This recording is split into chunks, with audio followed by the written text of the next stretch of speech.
putting everything together. Hi, everybody. Hi, welcome into the High Noon Rant. I'm Pugs Moran.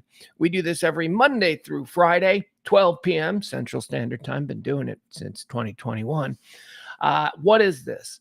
Well, it's a rundown of all the day's events, hot topics, current events, hotter takes.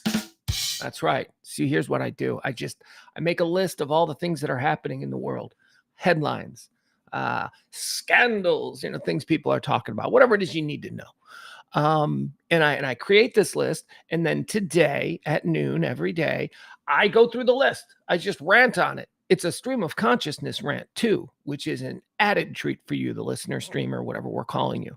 What is a stream of consciousness? It's just me glancing at something and just going, just letting my thoughts flow.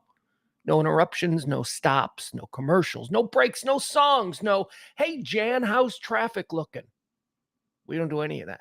It is just nonstop current events, hot topics, and hot takes. Let's say hi to the chat room. The chat room is a fun little place where all my good friends gather.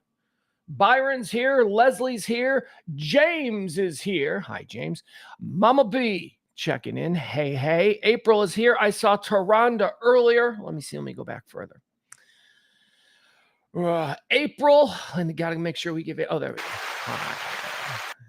Okay. All right. Let's let the chat room fill in. I recognize that I've signed on just a smidge earlier. Let's see. What do we do on this show? We do 4 quarters, 4 different segments. I call them quarters. First quarter, antecedently on this day. What is that? That's this day in history. It's just a new name for it. I look at things, events from history, talk a little bit about them, and we try to find sometimes, this isn't like the core of quarter one, but sometimes we look for rhythms, we look for patterns, we look for things that maybe. Leslie C's here. I see her checking in now. And see her. Chuckles is here. All right, so you know what antecedently on this day is. Quarter 2 is birthdays. You know what that is too. At least I hope. If you don't know what the birthday segment is, then, Also, that's my dog. Did you hear the dog? Hi, dog. The dog has no idea what I'm doing. You ever think about this from a dog's perspective? The dog sits in this room with me, CeeLo. She sits in this room, and she just watches me as, from her perspective, I'm just sitting in a chair barking at a wall. There's a wall in front of me. She's just looking at me going, barking at a wall. And we call dogs crazy. She has no concept of this stuff. Yeah, you go ahead. You can get on the bed. You can. Yeah, just getting on the bed. It's not supposed to be. But go ahead. She's got a little black chair. She's got a little black chair that she sits in. Quarter 3 are the deads. Quarter 1, antecedently on this day. Quarter 2, birthdays. Quarter 3 are the deads. Quarter 4, that's where the rubber hits the road. That's where we get into all the hot topics and current events. Quarter 4 is the bulk of the show. The first 3 quarters probably are going to take up less than today, maybe 20 to 30 minutes. And then we'll be off to the races. Shmee is here. Good to see Shmee. My guy Cam is here. All right, thank you. Now that everybody's floating into the chat room, nice to see a couple of new names in the last week that have stuck. There were a few that were here and went, yeah, that shit's not for me. That is not my kind of talk radio. What is this kind of talk radio? Well, it is current events driven. We talk about the news. I like to consider it fence line talk. The kind of conversation you might have with your neighbor over the fence line. You're not going to get into anything too crazy where you're going to decide that we got to move. You're not going to do that. This is, it's divisive at times because, I have hot takes and sometimes, people don't agree with them. And why should they? I'm slightly insane. But we don't do politics. And that's the thing. I've been doing talk radio since 1992. Major markets only. Yeah, I don't play in the minors. I was only in the majors, Chicago and Dallas. Loved it. Chicago first, then Dallas, then back to Chicago. Now I'm in Dallas again doing a live stream. I have difficulty finding work, although they have asked me on numerous occasions, they being the lizard people who control radio in this world. The lizard people have said, I had one guy, I shit you not, a program director. Yeah, but can't you fake it? When I told him that I didn't want to do, this kind of agendized politics. I was told, we do a lot of this and you're going to follow Rush Limbaugh and we're going to, and I'm like, yeah, that's not really me. That's not my vibe. That's not how I connect to people. And this radio part, can't you fake it?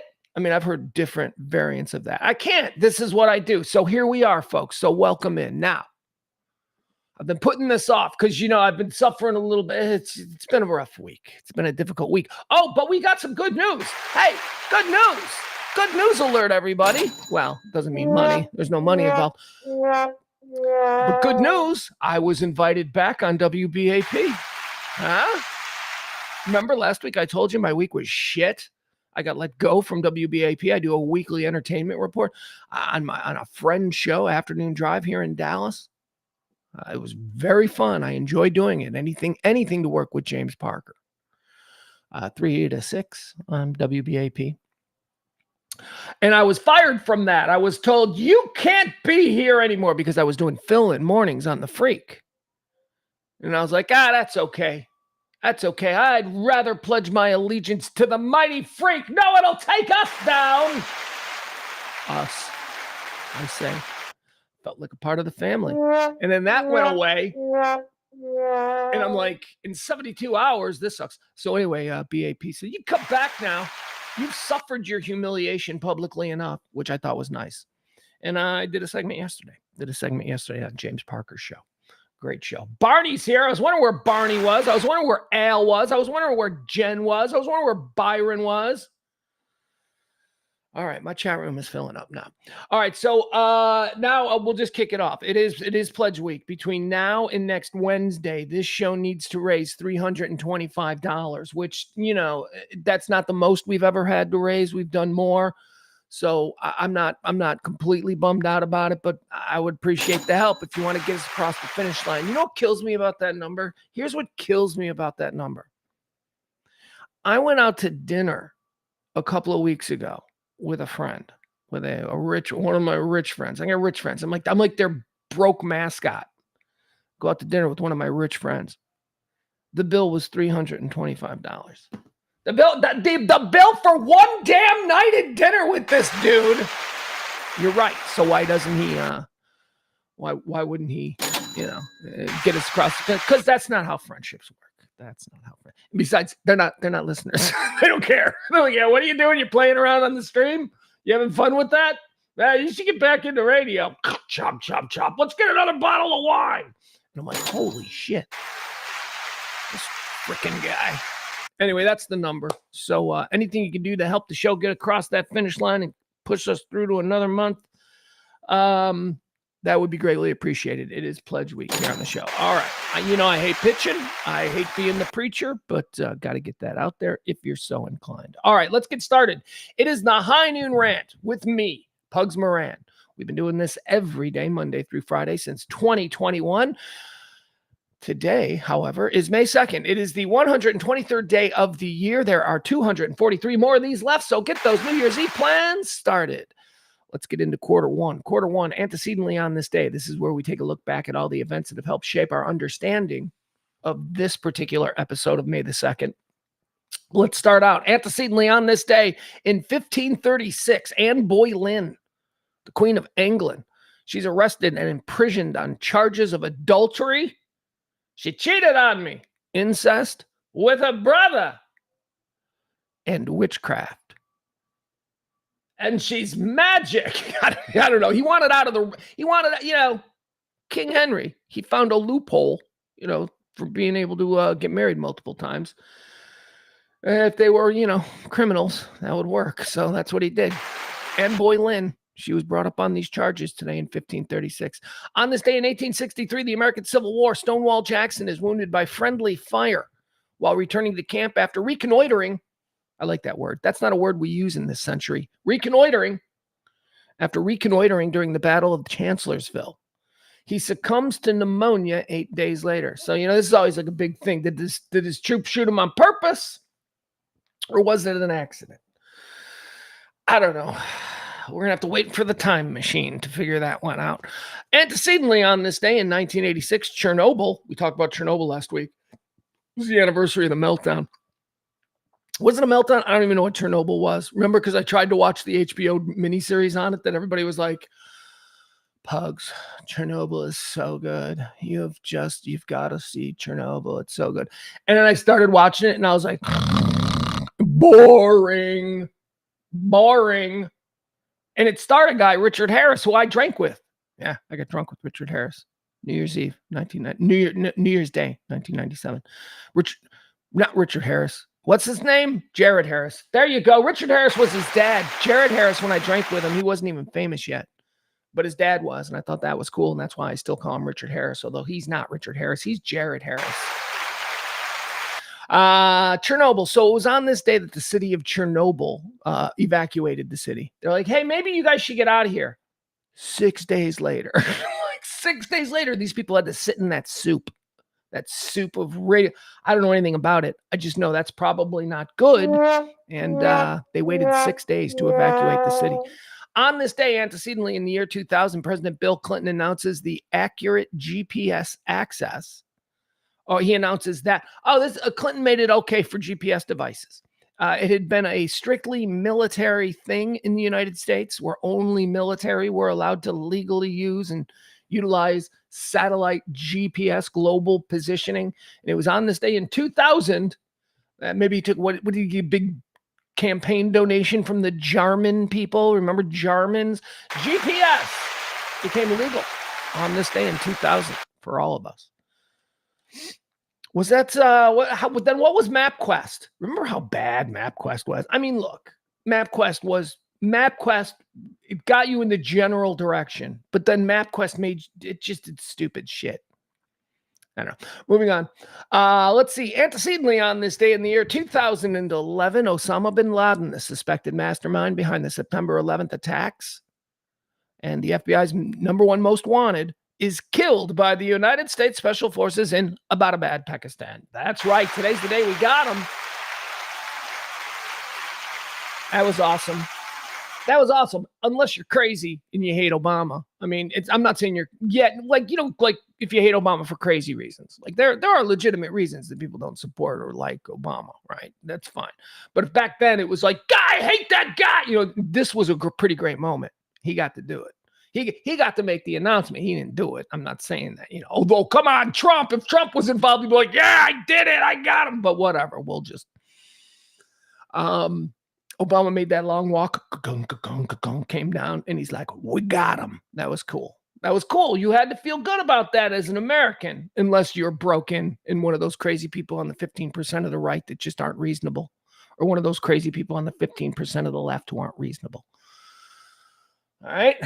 We here in this show, we operate in that 70% zone in the middle of normal people who can just look at real facts and go, okay, I'm going to trust that. I'm not going to trust that. Again, I say it all the time. We are the people who are still invited to holiday dinners at our families, right? We're not the people who've been banned. Don't invite Uncle Jim. I'm tired of him. I can't stand him on Facebook. That's not us. We've never been thrown off an airplane kicking and screaming and then gone viral. This is not the show for you if you have. And fist fights in Target parking lots. This is not the show for you. If you've ever been in a fist fight in a Target, this is not the show for you. Well, actually, I don't know. We'll take that case by case. Because if you were like 15 and drunk, that's okay. If you were 45 and angry about a rainbow t-shirt, no, this show ain't for you. Okay. But we got him 2011, whether you like Obama or not. That was one of his feathers in his cap, but they got Obama on his watch. They didn't get Obama. It wasn't him. All right, let's move on to quarter two. This one's called birthdays. You know what this is. These are people celebrating birthdays today. And I don't know. I guess there's really no purpose to it. We just talk about them a little bit. I cherry pick. We don't give you everybody. I give you some. I give you the ones that I can rant on a little bit that'll fuel the stream of consciousness that I'm performing here. Born on this day in 1729, Catherine the Great. Catherine the Great. Now, you know me. If you know me, you know I love my Russian history. Fell into it in high school. Had a teacher who was escaped from Russia. He was a high school history teacher, and he escaped from Russia. And he was fascinating, man. He could teach. He had stories, and, he had this slight accent, and you weren't sure where he was from. It was like that. Like a bad guy in a Bond movie. You're like, where's that guy from? Anyway, he got me into Russian history. He taught a whale of a Russian history class. And one of the things that he taught us very early on was about Catherine the Great. Catherine the Great was exactly that. She was pretty great. She was, by almost all measures, she was a pretty great ruler. If you had to have rulers, and there have been a whole lot of bad ones, she was probably the coolest of all of them. Now, she made a lot of people angry because she broke from a lot of traditions. Got to take this call. Sorry, folks. Hold on.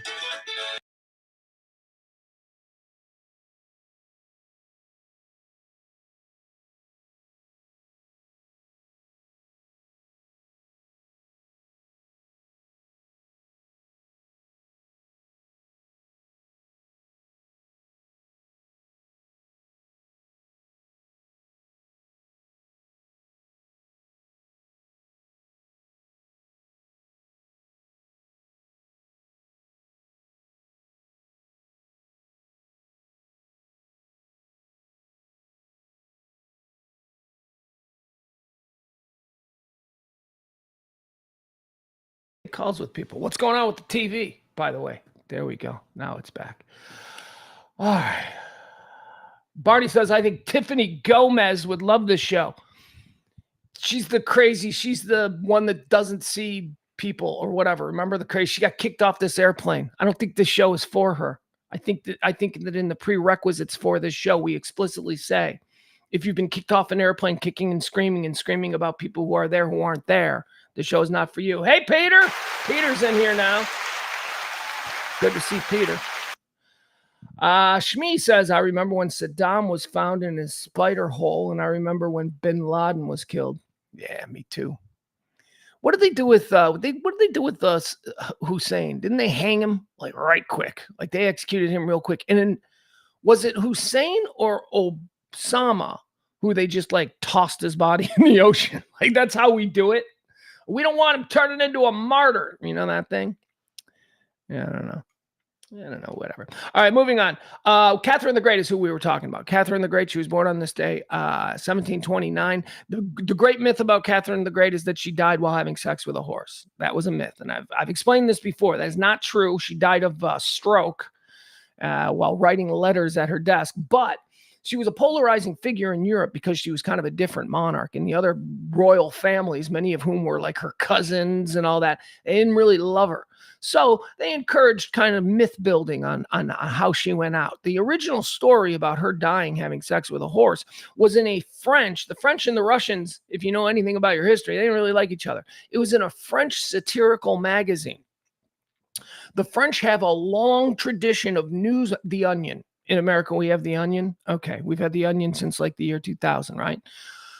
In France, they've had satirical magazines going back 500-600 years. Charlie Hebdo was the one that we all became aware of a few years ago when they wrote a satirical news story about some, jihadi guy or something. Oh, no, Allah, right? Wasn't it Allah? They wrote a satirical story, and then people walked into there and killed everybody. So anyway, it was one of those old-timey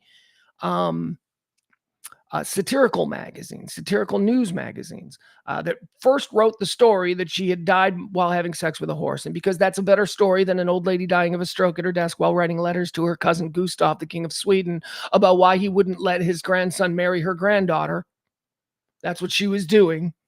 That's not as good a story in history as, yeah, she was banging a horse. She was a kinky hoe. History has decided to believe the satire, not the actual story. So if you ever hear anybody tell you how Catherine the Great died, you can now go, oh, stop being stupid.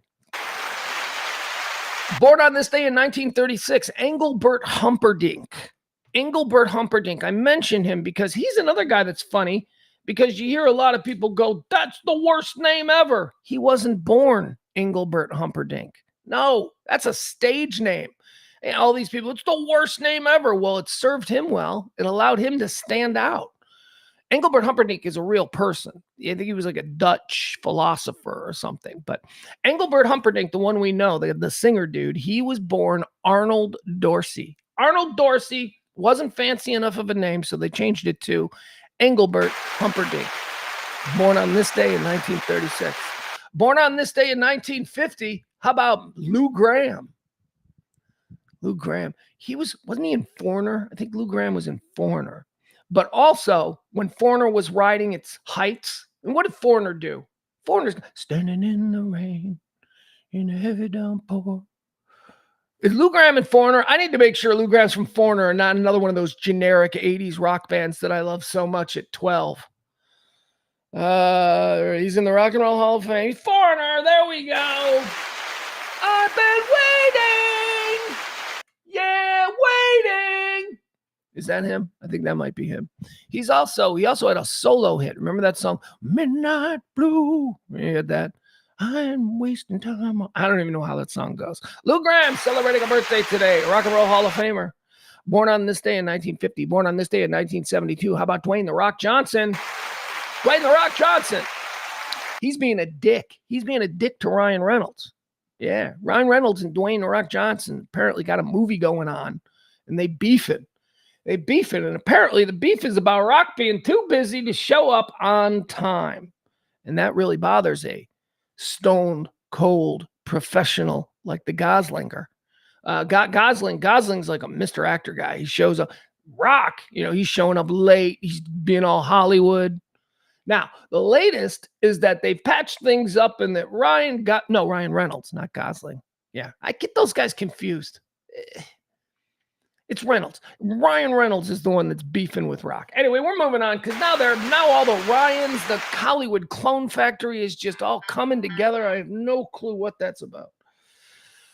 CVS not listening to the show. CVS interrupting.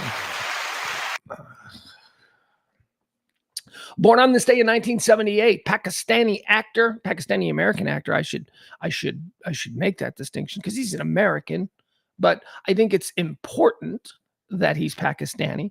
Pakistani American actor Kumail Nanjiani. Hold on, where was he born? If he was born in Pakistan, then I shouldn't feel like a racist for calling him a Pakistani American actor. It says it right here. Was he born in Pakistan? Yep, grew up in Karachi. Not a racist. I am not a racist. I didn't just see his ethnicity first. I knew there was something to it. He was born in Karachi, Pakistan. He moved to America when he was 18, it says here. At 18, he moved to the U.S. and enrolled at Grinnell College. Why are we talking about Kumail Nanjiani? He's awesome. That's why. First of all, he's super funny. Like, he's a comedian. He was a squirrely, often played a by-the-book bureaucrat who refused. He was a very funny comedic actor. And then he went on roids to play a superhero. And now he's like, he was also in, what was that? I'm Sick movie. I don't know what that movie was called. I'm Sick, I'm Dying. It was a good movie. Anyways, like a little independent film that he made. And then people went, maybe he's more than a comic actor because that movie took off for him. And then he went on roids and now he's a big Marvel guy, I guess. I don't know, whatever. Happy birthday. Do what you want, kid. Do what you want. Kumail Nanjiani, born on this day in 1978. Born on this day in 1980, Ellie Kemper. She's Kimmy Schmidt. She was in The Office. Who did she play? Erin. She was Erin in The Office. We all love Ellie Kemper. She seems so nice. She's an evil 1% scum. I'm sorry.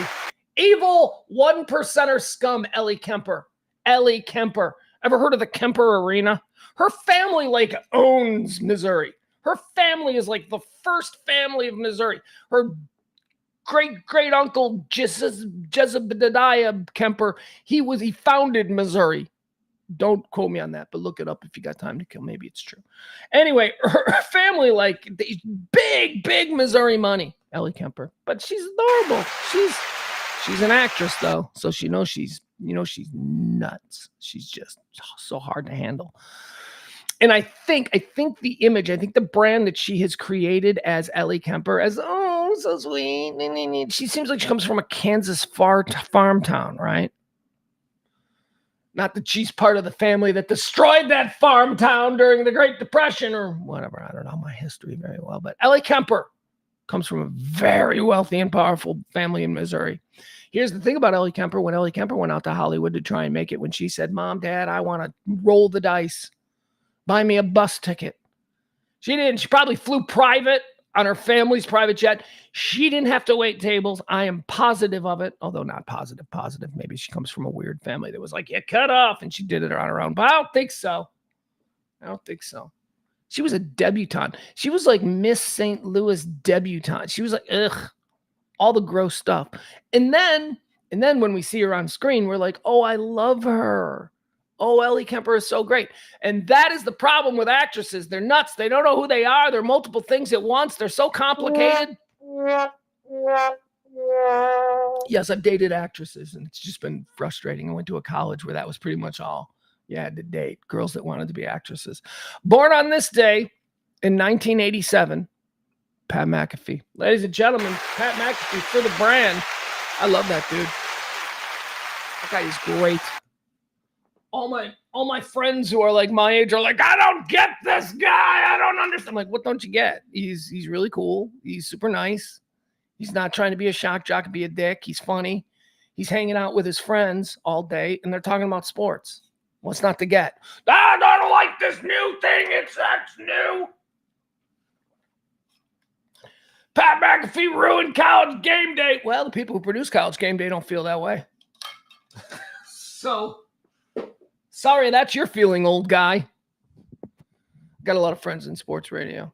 They got Pat McAfee. That's right. I'm like, yeah, I heard the same thing from frightened shock jocks back in 1996 when people said, Howard's coming. I don't get that Howard Stern. He's never going to take my audience. Oh, yeah. Oh, yeah. All right. All right. Old man. Happy birthday, Pat McAfee. I like him. I like him a lot. I like everything he does. My 14-year-old son likes him. Likes him a lot. You know what I don't like on the McAfee show? I don't love AJ Hawk. Well, what is he there for? Pac-Man Jones. I love Pac-Man Jones. Pac-Man Jones is funny as hell. Who knew? Who knew Pac-Man Jones would be a really funny sports radio sidekick? And it ain't sports radio. That's the thing. Pat McAfee has reinvented this whole thing, man. I got more than just love for him as a performer and as a guy who can actually do it. The business behind it. When he left the NFL, when he decided, I don't want to play anymore, he was a punter. He wasn't done. He left. He left to take a job with Barstool Sports. They offered him an opportunity to do a podcast. He did it. It took off. His contract with Barstool came up. He said, you know what? Thank you for helping me build my brand. Thank you for introducing me to all this audience, but I'm going to now go do it on my own. And he went out and he put his own money and he got his own people and he did it. And he did it right. And now it's like $1 billion a year empire of everything. He's a smart dude. Underestimate Pat McAfee at your own peril, because I promise you this, long after I'm dead, he's going to be an old man being treated like John Madden or something. That dude ain't going anywhere. He's established himself extremely young. Those people don't go away. There's going to be 65-year-old Pat McAfee. Maybe he will have been doing, NFL football at that point for 20 years. I'm just telling you, don't underestimate that dude. He's outfoxed everybody at every step. Born on this day in 1987, Pat McAfee. Born on this day in 1990, Paul George. That's right. Your ass kicked by the Mavericks, Paul George. Yeah, they lost yesterday. The Clippers. Paul George plays for the Clippers. They lost yesterday. Congratulations to our very own Dallas Mavericks. Let's go. Game 6. Let's go. Tomorrow night. So happy birthday to you, Paul George. That's going to do it. Those are the birthdays. It's time now for us to get into the deads. These are people who have died on this day. Here's what we do with this. We go through a list of people who died on this day. We talk about what they were known for, and then we decide, did they go to heaven or did they go to hell? It's the Deads game. We've been doing it since, Kelly and I have been doing it since 1996. So here we've been doing it since, I don't know when. The Deads game, heaven or hell. Here you go. Dead on this day, and that's the other thing about today's Deads game. You guys, we got some big ones. We got some big historical deaths on this day. If you're a big historical dude, May 2nd is a day that you have a higher likelihood of dying, because first in 1519, we lost Leonardo DiCaprio. No, not DiCaprio. Leonardo da Vinci, ladies and gentlemen, died on this day in 1519, and we're putting him in heaven. I don't even care. I don't even know. Like, that's not true. He was actually a child molester. Well, whatever. He was involved in 15th century child pornography. Whatever. I don't know. Overturning rocks on Leonardo da Vinci. This dude is credited with almost everything cool that's ever been invented. You know, that traces back to Da Vinci. Da Vinci's going to heaven. He's an alien. He's one of those guys. Chariots of the Gods. Eric Van Dagenen. He's the author. Chariots of the Gods. It's a story. It's a premise. It's not a story. It's research. It's scientific research. And it hypothesizes that throughout time, there have been aliens, people of alien DNA, people of whatever, our overwatchers, placed amongst us in order to help us make leaps, in order to help humanity just come on. It's taken too long for you to figure out what a wheel is. So they drop a dude down here and he makes a wheel. He shows the wheel to everybody. And all of a sudden, boom, we're off to the races. There are those who believe that Leonardo da Vinci, maybe even Leonardo DiCaprio, I don't know, is one of those Chariots of the Gods characters. I've even seen people suggest Elon Musk. I do not see it. I do not see it. So Leonardo da Vinci is going to heaven. Dead on this day in 1957, I'm preemptively putting this son of a bitch in heaven or in hell. How about Joe McCarthy?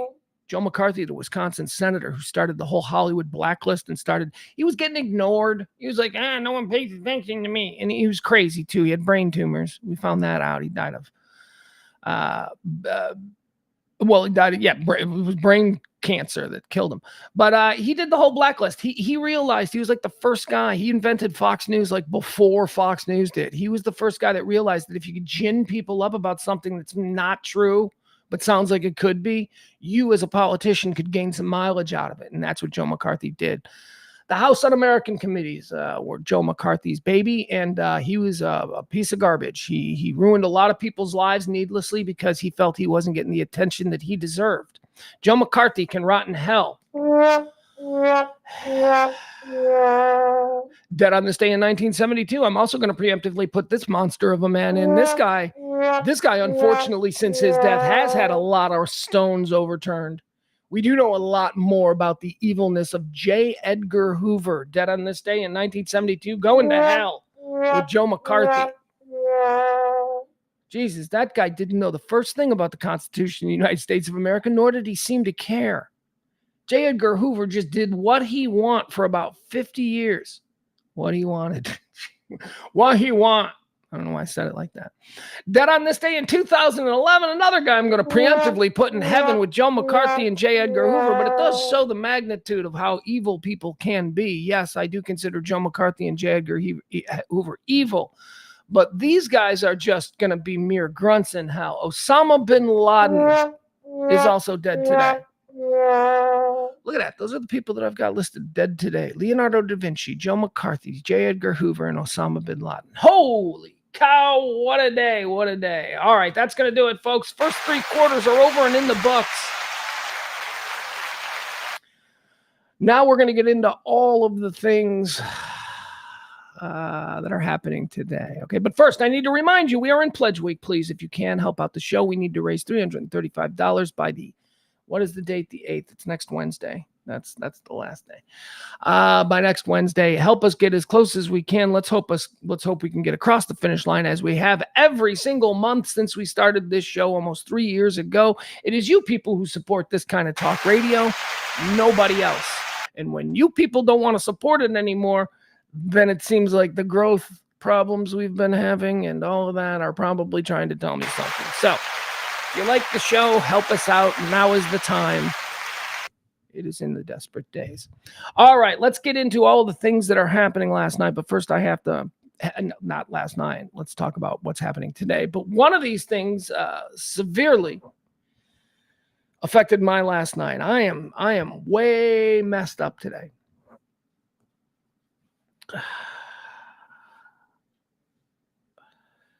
I got some weird sleep stuff going on last night, man. I got to tell you here, and this plays into what the first story is, okay?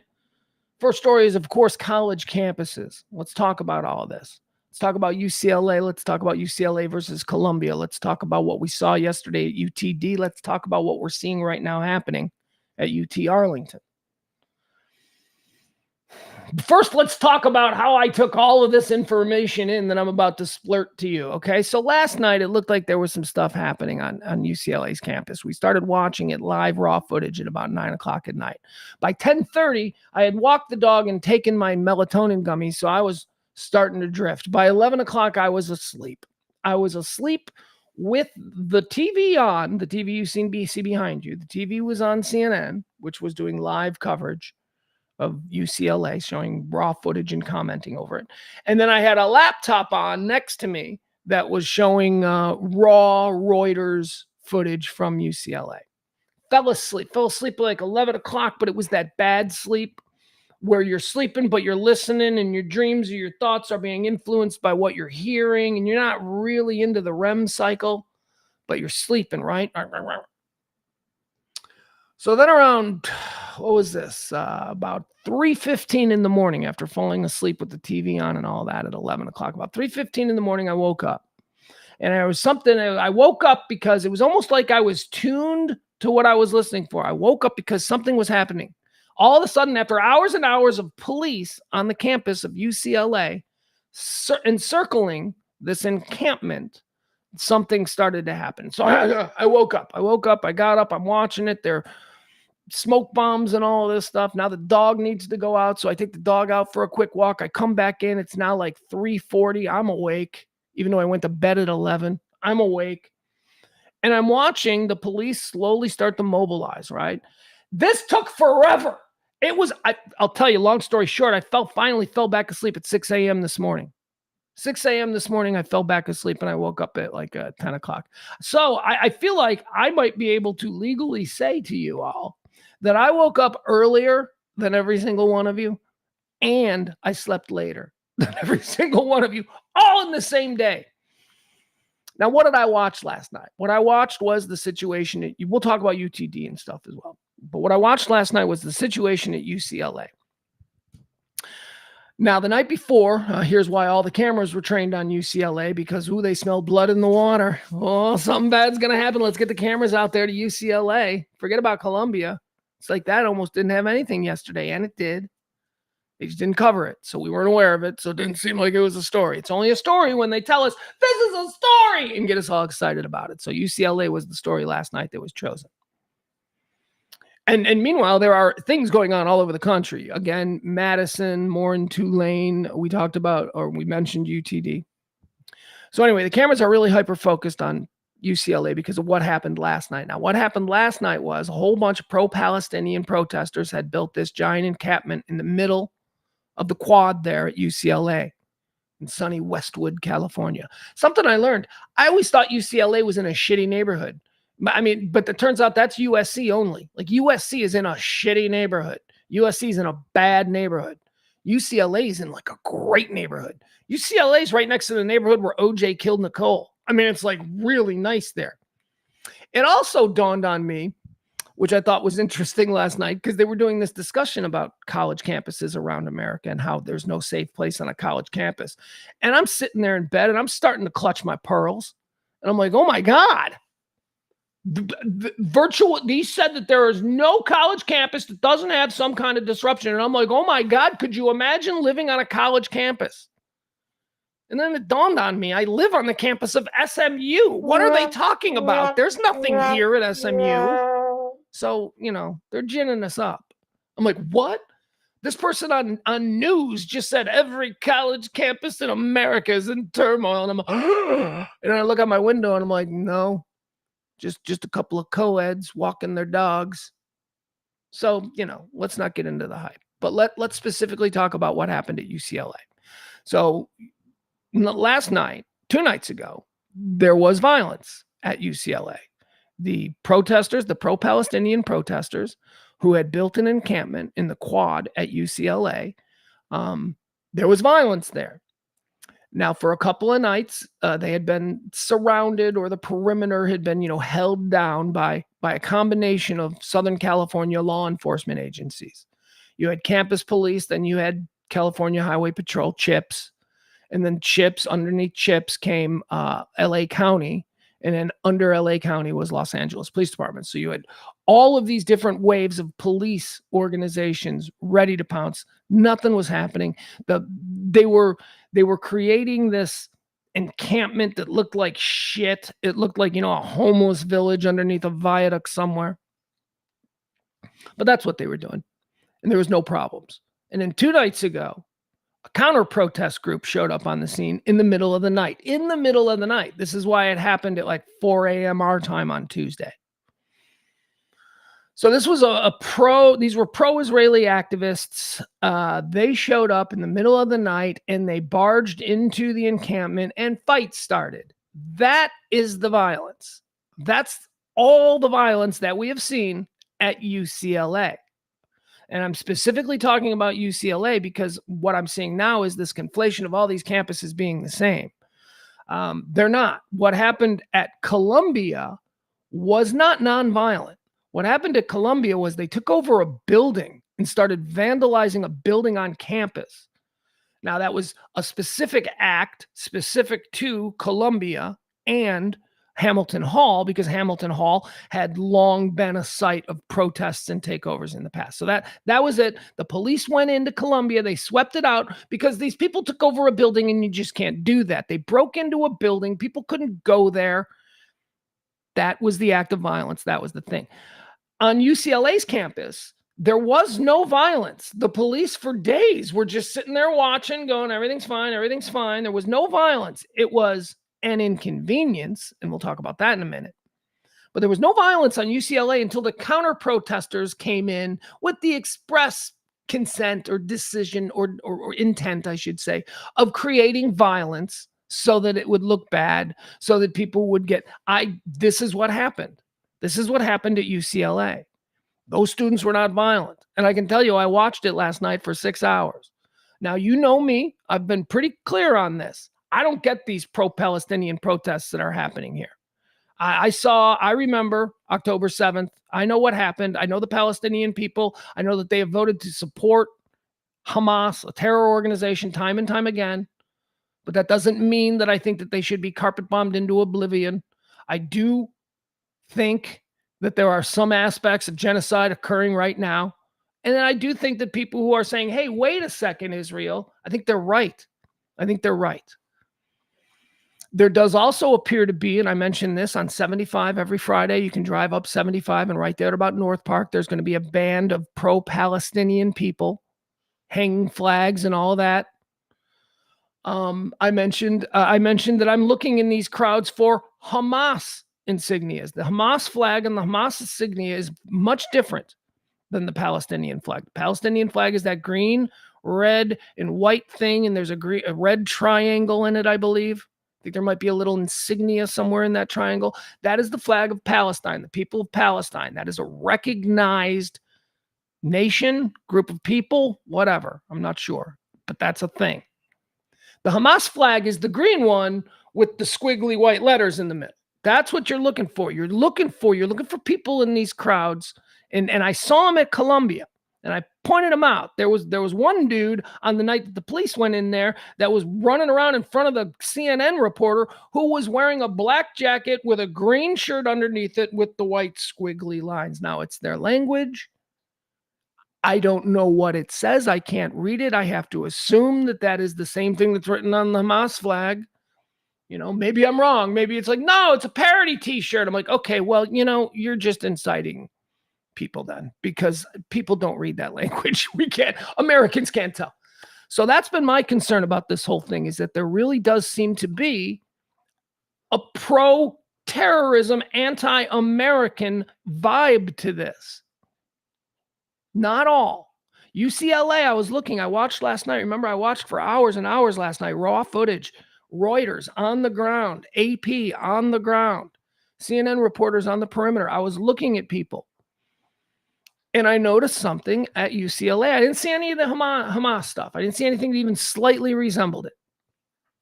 And knowing that they had been peaceful for a couple of nights, other than, the fights with the pro-Israeli group that was sent in there in the middle of the night, sent in by who, I don't know, but they were sent in to cause trouble, and they did. That's playbook page 1 on any anti-protest movement. You send in insurgents to make the protests go from peaceful to non-peaceful. So last night, the police decided on UCLA's campus. Oh, the other thing that I noticed on the UCLA campus is, and I've noticed this on all the other campuses, and again, this is just an observation. You take from this whatever you want. I'm not seeing a lot of suburban white Americanized, Western mall dwelling kids. Oh, I guess no kids go to the mall. You know what? I'm not seeing that.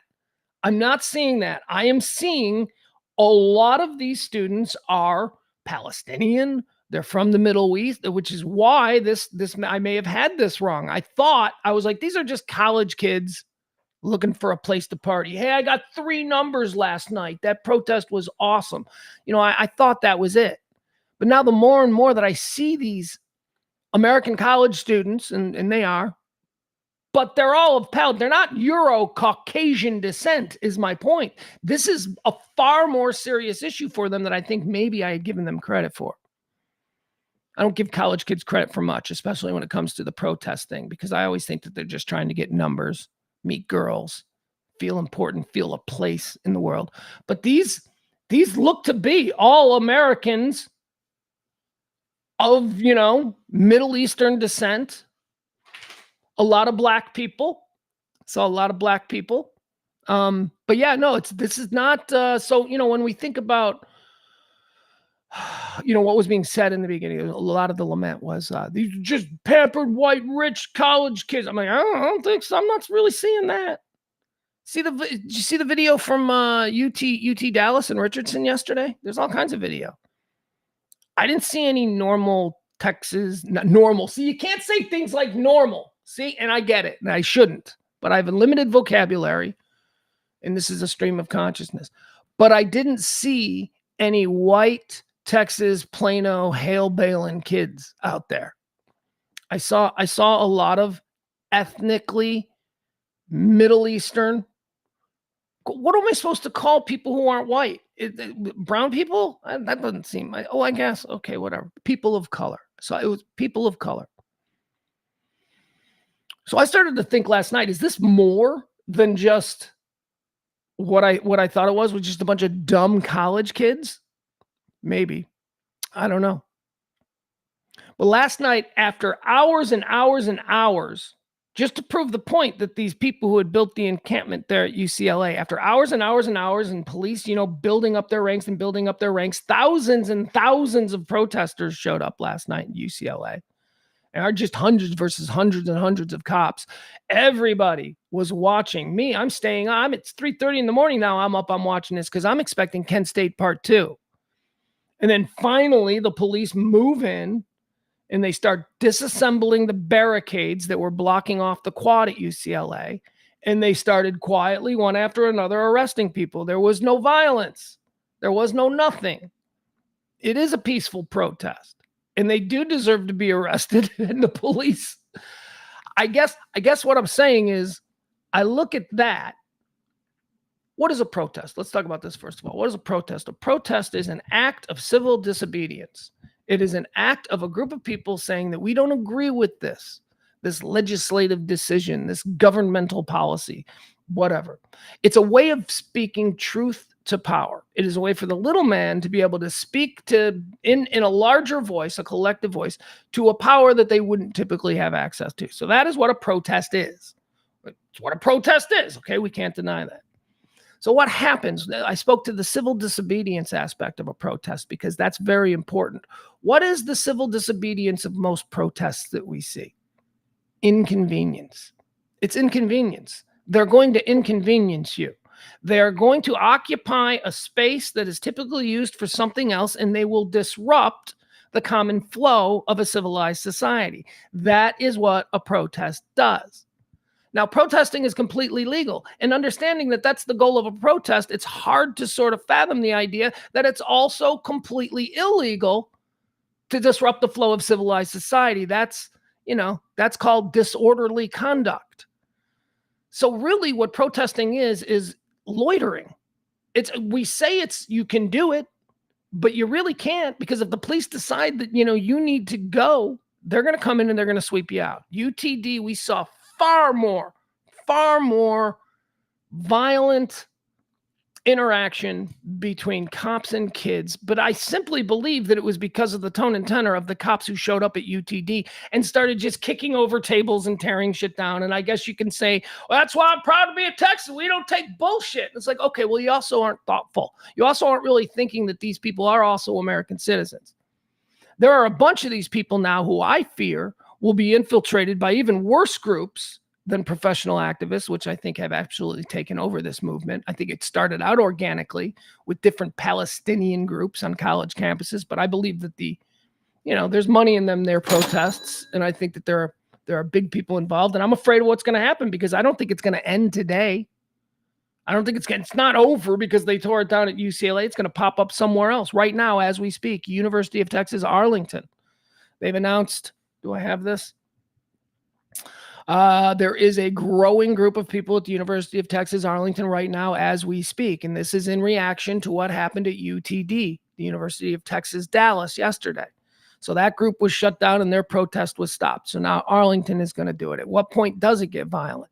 But I will tell you this, the UCLA people, the UCLA protesters were not violent. I watched it with my own eyes. When it came time to be arrested, they got arrested. They didn't fight. They didn't run. Now, there were a number of them who did some things. You're going to have this in groups of thousands and thousands, but we have to speak of them as an overall group. There were a few people who did some things, like I saw some cops get sprayed with a fire extinguisher, that kind of thing. Some anonymous D-bags chucked bottles from inside the crowd that you saw arcing over and cops getting hit with it. I don't know. I don't know if there's a criticism of the way California handled it, but I watched it all last night. There was no fantastic, explosive payoff to it. It all ended with a bunch of kids getting their walls torn down and going off to police buses to be processed. That's what it was. The night before, it wasn't. And it wasn't because of the infiltration of the counter-protest group. There were two groups. One group entered the fray simply because they wanted to cause trouble. Let's see here. What else do we want to talk about? Man, there were a lot of cops too. I mean, there were a lot of cops and they were still outnumbered like 2-1.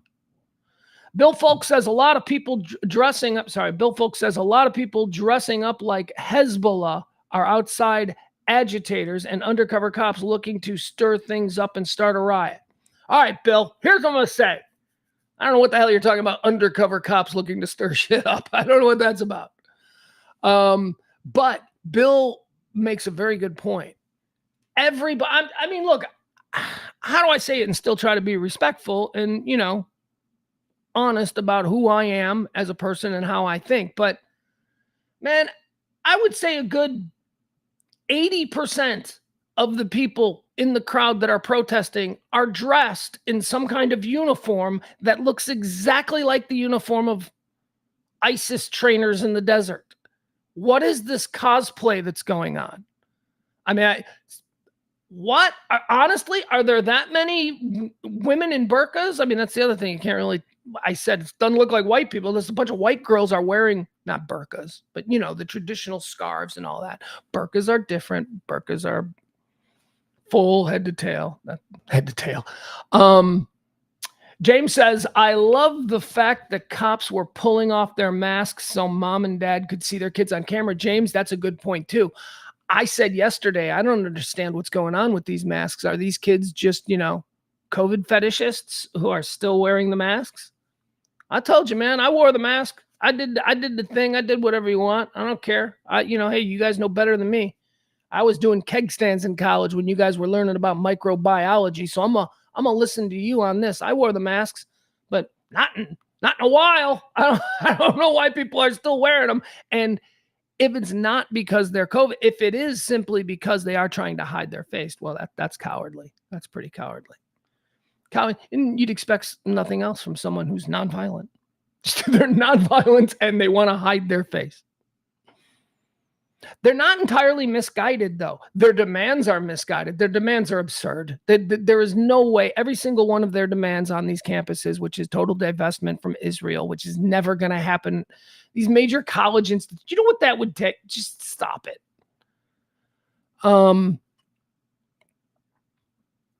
everybody's got to step down. It's like everybody at the college isn't going to step down because you guys won't get out of the quad. Okay. Anyway,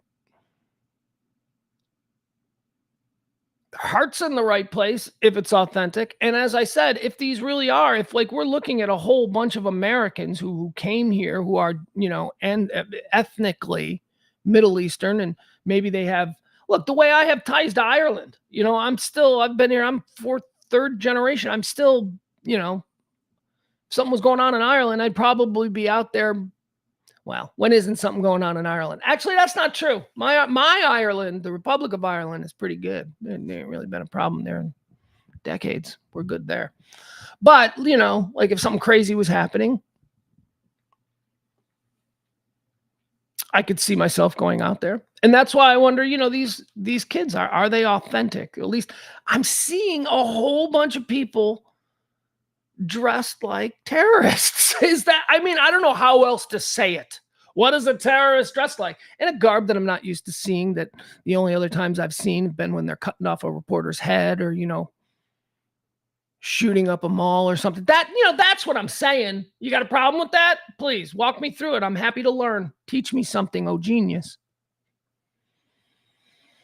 So anyway, that was the difference that I saw between UCLA and Columbia. Columbia, that was not a peaceful protest. Columbia, they were taking over buildings, and Columbia was a little bit, rough and tumble. They were doing damage. Can't do that. That's a line. That's an obvious line that was crossed. UCLA, I did not see any violence. I saw a bunch of dumb kids doing dumb kid stuff. Yeah, I'll tell you this, though. The protesters were way more aggressive towards the cops than the cops were towards the protesters. And I'm not talking physically. I'm talking with the taunts. I mean, these protesters, thousands and thousands of them for hours, LAPD, KKK, LA, like all of these. I mean, I'm like, man, they're being a little aggressive. The cops are just standing there. They're just standing around the perimeter. They don't even have their riot helmets on yet. That was exciting. That's when I woke up, when they all put their riot helmets on. It's like, here they go. They're mobilizing. Barney says they don't care about Palestine. They just hate Western society. No, they don't hate Western society. They're here. They live here. What do you mean they hate Western society? They hate American foreign policy and how it's affected their homeland. Is that what you mean, Barney? But they don't hate Western society. They're all, ethnic kids, ethnically Middle Eastern kids. They're all on TikTok. They're all going to, I don't know where kids go. I don't know. My kids' football team had a bunch of Middle Eastern kids.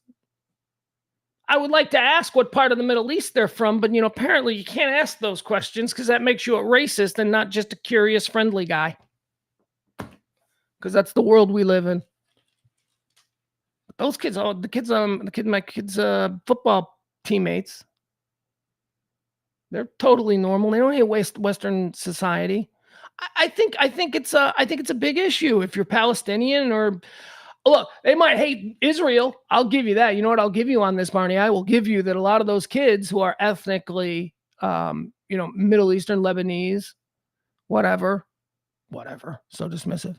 I'm just stupid. That's why I'm not dismissive. I'm stupid. I don't know what I should say next.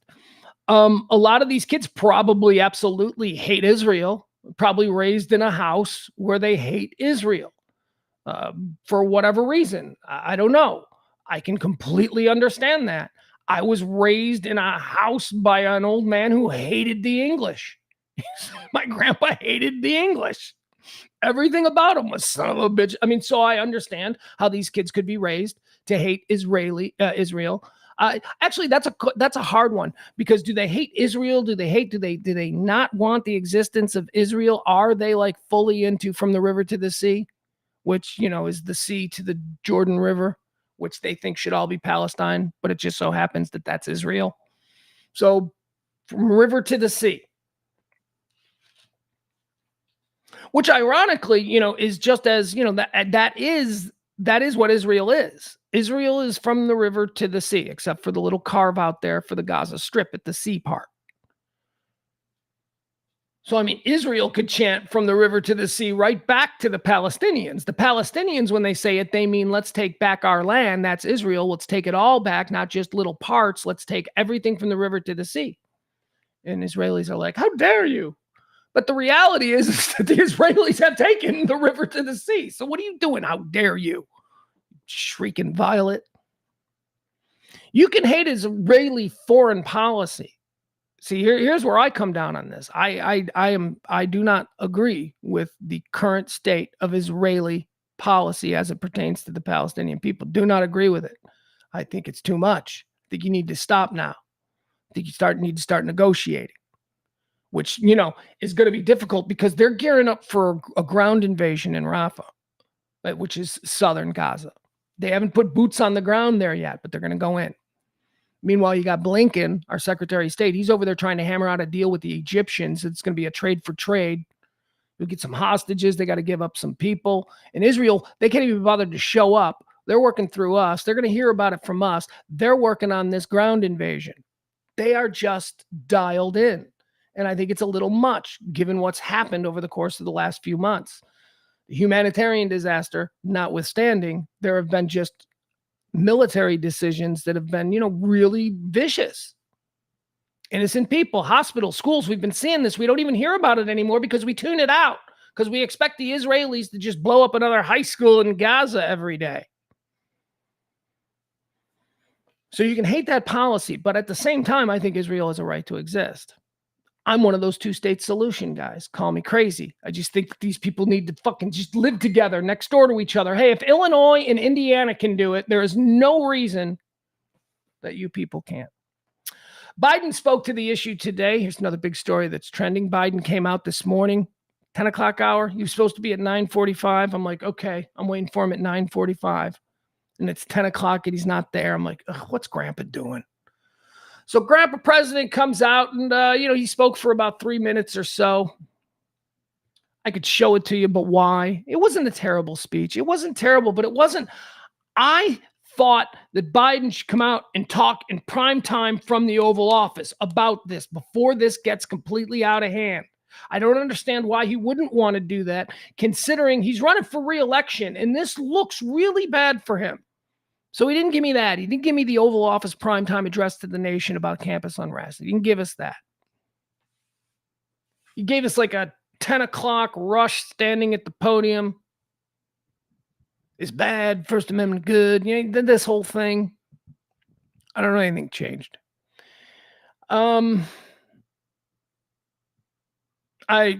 He said, if you break the law, you should get arrested, but we also embrace the First Amendment. He tried to have everything. What is he worried about? I mean, does he think is he afraid he's going to lose votes from the far left? Who else are they going to vote for? Is he afraid they're going to stay home? Because I guess maybe that's the fear, that they'll just stay home. The far left isn't going to vote for anybody but him if Trump's the other guy. What is he worried about? He needs to just go, you know what? We need to take back control of our college campuses at the federal level. But what does that mean? You send in troops? What does sending in troops mean? That's dudes with guns. Is the suggestion that you're going to use those guns on these students? Is that where you're going with this? Can't do that. Kent State. Can't do that. Because as we established earlier, this is really just loitering. This is the problem. The inconvenience caused by the protest, which is the point of the protest, really legally is just loitering. And so now to cure a loitering problem, you're going to send in federal military troops with guns. So you can't do that. I don't know. I think this guy is just doing everything that he can to lose the election. And it should have crazy people on the left scared to death. Not us normal people in the middle. Well, maybe it should scare us to death too. I don't know, but moving on. Let's see here. What is the latest at UTA? Let me see if I got something new for you on the crowds that are gathering at the University of Texas Arlington today. Again, I am here on the campus of SMU. Literally. I mean, I'm at here you go. I'm at Hillcrest and Mockingbird. Okay, that's right here. I look across the street. I am half a block from the football stadium. I can walk down across the street and then make a little jaunt across Hillcrest. I can be at the football stadium within 10-minute walk. I am on a college campus in America. That's a stupid rich person college campus, but so is Columbia. And I've seen nothing. So just keep that in mind. And by the way, I walked the dog right through the quad at SMU, and oh my God, is that scary? Because dog's not allowed to take a shit there. And it's about 300 yards of straight walk, and I have the bags and all that stuff, and I'll obviously clean it up if the dog takes a shit on the quad. But you're not supposed to walk your dogs there. And I just know that there are students and people who are going to be like, you're not supposed to walk your dog. But I wanted to walk around and see if there was anything going on. There's nothing. You know what there is? I saw 2 Palestinian flags. Hanging from what I believe were dorm rooms, dorm buildings, apartment buildings, whatever. That's it. I didn't see any gathering of students. I didn't see anything. Take a dog for another walk today, probably around 4:00. I'll go walk through the quad again. I'll make sure she poops first, because that's really nerve-wracking. Please don't poop on the SMU lawn. Please. What else do we have today? Okay, so Biden spoke. We talked about that. How about the Trump trial? What's going on with the Trump trial? Is that all CNN's doing behind me? Of course. Probably. Former lawyer for Stormy Daniels is back on the stand. Yeah, so that's what's happening today. The dude who brokered the deal with Michael Cohen, the lawyer. I don't know what he's going to tell. It is such a seedy trial. I don't care. If you want full breakdowns of the Trump trial, trust me, there are plenty of places you can go. Is he awake? I think that's so funny that he's now performative. He's now performatively falling asleep. I believe that with all my heart. I think he legitimately fell asleep the first day, and I think the second day he was tired too, and then it became a big story about him falling asleep in court every day. I mean, he's 80, right? He's Biden's age. He's like a year younger than Biden, 2 years, whatever, something like that. I don't know. These are like really old men. So then I think after like the second day of Trump falling asleep, I think he went, okay, these people want me falling asleep. And now every day he closes his eyes just to, get that story going. Because if people are talking about him falling asleep in court, they're not talking about him, banging a porn star at a golf outing.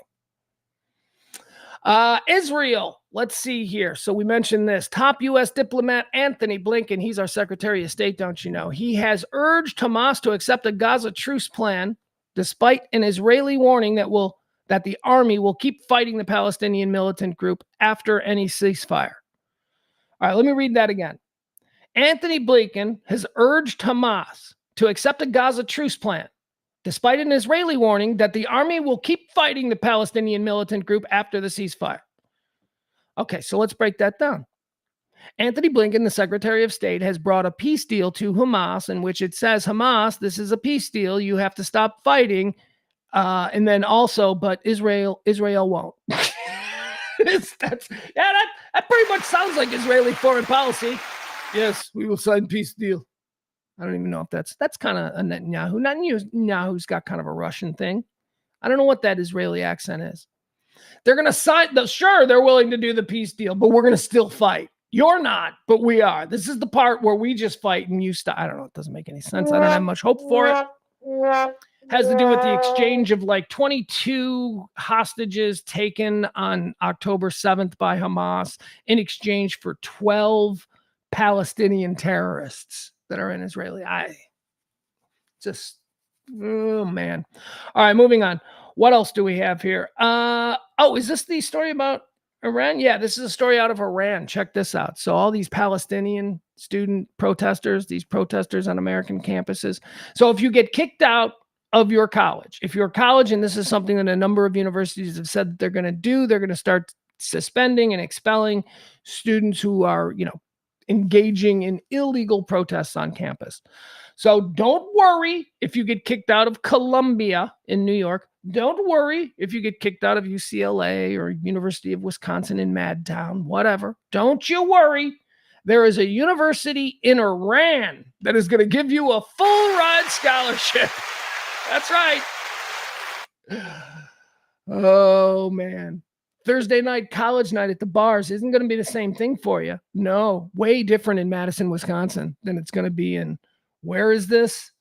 Where do you got to go? Fars. You got to go live in Fars, Iran. One of Iran's most prestigious universities. That can't be saying much. At all. One of Iran's most prestigious universities is offering scholarships to U.S. students who've been expelled for taking part in pro-Palestinian protests. Mohammed Mozani, head of Shiraz University in Fars, made the offer to students demonstrating against Israel's action. Mohammed Morazani, these names, they're difficult. I'm Western. I'm used to Bob Smith. I'm not used to Mohammed Mozarani. He's the head of Shiraz University in Fars. Oh, Shiraz. The fighting suicide bombers. I don't know what they would be called.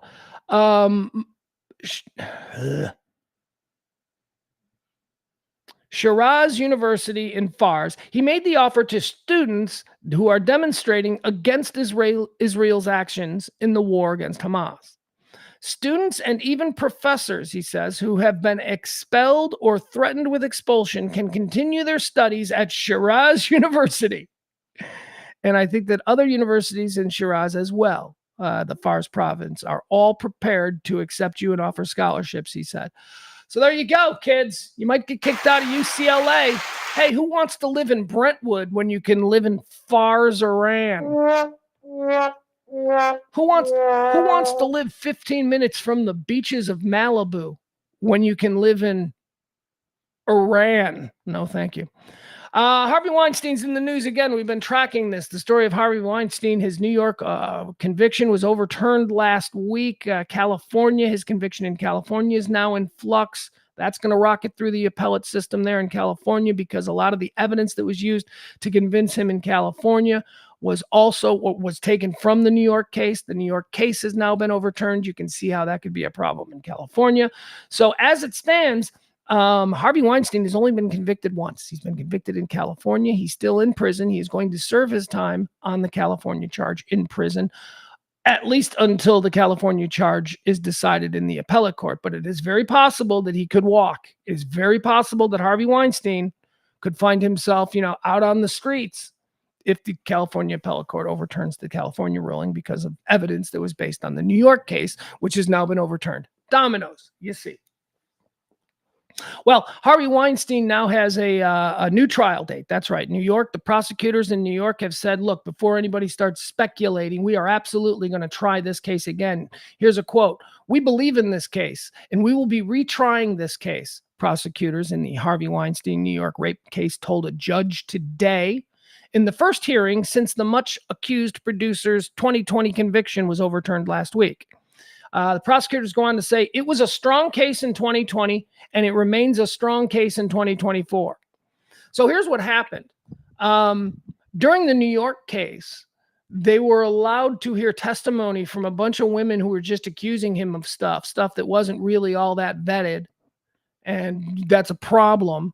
And all of these stories were then used in the California case because they were admitted into testimony in the New York case, and an appellate court ruled that those stories should never have been admitted. So, oh my God, here we are. But that's okay. Roll it back. We're going to do it one more time with Harvey Weinstein. Ozempic breasts. You know anybody who's doing the Ozempic? Ozempic? What is Ozempic's song? Does Ozempic have a song? Because that's pretty much how I'm hearing all my new music these days. It's through prescription drug commercials. They have the hottest cuts, man. They do. What's that one? Nothing is everything. Whoa, whoa. That's my favorite song. I think that's the Sky Rizzy song. That song cranks. I love the Sky Rizzy song. What is Ozempic? Does Ozempic have a song?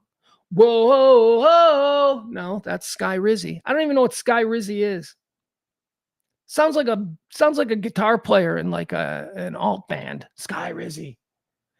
Anyway, Ozempic breasts are a thing. Apparently, Ozempic has already been linked to a host of bizarre body changes, including sagging skin and sunken in cheeks. Ozempic face, O-face. New definition for O-face. But now women are reporting a side effect dubbed Ozempic breasts, which is when their boobs either shrink or balloon in size. Okay, well, I think there's probably one is a side effect. The other is a benefit. But now women are reporting a side effect dubbed Ozempic breast, which is when their boobs either shrink or balloon in size. Doctors say the former is to be expected because as someone loses weight, fat tissue in the breasts also diminish, making them smaller in size. So yeah, you would expect that's some bullshit. They don't get bigger. This is a hack story. Somebody just included that because they knew this would be a bad story for women who were trying to go on Ozempic who didn't want their boobs to get smaller. So they just added in, or bigger. They'll also get bigger, possibly, maybe, if you take it. So here's what I do know about Ozempic. It changes the way people look. I don't know if it changes the way people look for the better. I don't know. Maybe if we're being positive and optimistic and, hopeful for people, we would say, you look so healthy, but actually, no, you look dead. You look like a piece of bacon that was microwaved. That's how I describe Ozempic face. Gray, gaunt. Ugh. Reminds me of the ghouls in Fallout. You guys watch Fallout? You guys said Fallout is a show on Primetime or on Prime with Walton Goggins. It's pretty good. Pretty good. So yeah, I don't know. I mean, it's a miracle drug, right? Isn't that a thing? You get a shot of the Ozempic and you go from being fat your whole life to being thin. But we also had here's the problem. I don't know. We had this with like stomach surgery too, the stapling or bypass or whatever it was. Anybody who got that looked radically different than the way you looked at them, the way you see them. So, of course, you're going to be like, yeah, this is different. And nobody likes anything that's different. So it's be like, yeah, it looks weird. But does he look weird? Like, what if that was all you knew? What if all you knew was the post-stomach stapling guy? I don't know. But Ozempic face is a real thing. You're starting to look, it's sunken cheeks, And now we've got Ozempic boobs. Just, you lose a lot of weight. It does make sense. You lose a lot of weight and your boobs are going to, whatever. I don't know. Moving on. Anyway, if you're on the Ozempic stuff, there you go. Let's see. What else do we have here? An update on Rashee Rice. Okay, here's a report. Rashee Rice. He's the speed driving guy from the Kansas City Chiefs, wide receiver, SMU product. A couple of weeks back, he was racing his Lamborghini. Was he in the Lamborghini or the Corvette? I don't know. They were both his cars. That's the worst. Boy, oh boy. You don't want to make that call to the insurance guy. Yeah, I got into an accident with myself. Both cars. So he, he's been in a little trouble. We don't know what's going to happen. I think the Chiefs have to weigh in or the league. There's some like weird checks and balances that have to do before we can get him an official thing. But here, Rice's 2024 season status is in doubt due to his ongoing legal issues. Former NFL Network insider James Palmer claims he has a source within the Chiefs that believe that Rice will miss a significant portion of the upcoming season, as much as 10 games. Well, that's just a start. I mean, I think Rashee Rice should miss the entire season. I think he should be told to sit down for a whole year. You're going to have a year timeout for being a dumbass. 10 games. So this is supposedly a source inside the Chiefs who have been in communication with the league. This is what they're kind of going to be looking at, a minimum of 10 games. Whatever. Hey, they went out and drafted another wide receiver. They went out and drafted that Xavier Worthy out of Texas. He's the guy who set the 40-time record at the combine. 4.29. Was it 4.29? Is that what he did? Is that the record, or was that the record? I don't know. Whatever. So they went out and they got themselves a burner. They got themselves an X guy. They got themselves a go guy who's just going to chuck it downfield, which I don't know if that was Rasheed's game. I don't remember Rasheed's game. I remember it in college, but I don't remember it last year because I actively avoided watching Chiefs games. Just bleh. I hate teams that are that good for that long. I don't know. Is he expendable? I think he is. I don't think he's that great of a. Well, I don't know. What am I saying? I'm just mad at him. Let's be honest. I'm just mad at Rashee Rice for being a guy that my son and I watched in college. We saw him play multiple times here at SMU. He was the guy. Which any of these guys going pro, Dad? Yeah, maybe that Rashee Rice. And then he does this, and now I'm like, fuck that guy. I'm all team Xavier Worthy now. All right, let's see what else. This was interesting. Here's a little something more on football. We'll play you this. This came out of the Pittsburgh Steelers. Here, let me get this for you. Some podcast that some Steelers were on. And they were talking about the new NFL rules, the new kickoff rules. And one of these Steeler players divulged something that's being talked about in the Steelers special teams room that pretty much blew a lot of people's minds. And we'll talk about this as well. Here, I'll play it for you, and I want you to listen to this. Who is this? Let me figure out who. Bump, bump, bump. Hold on.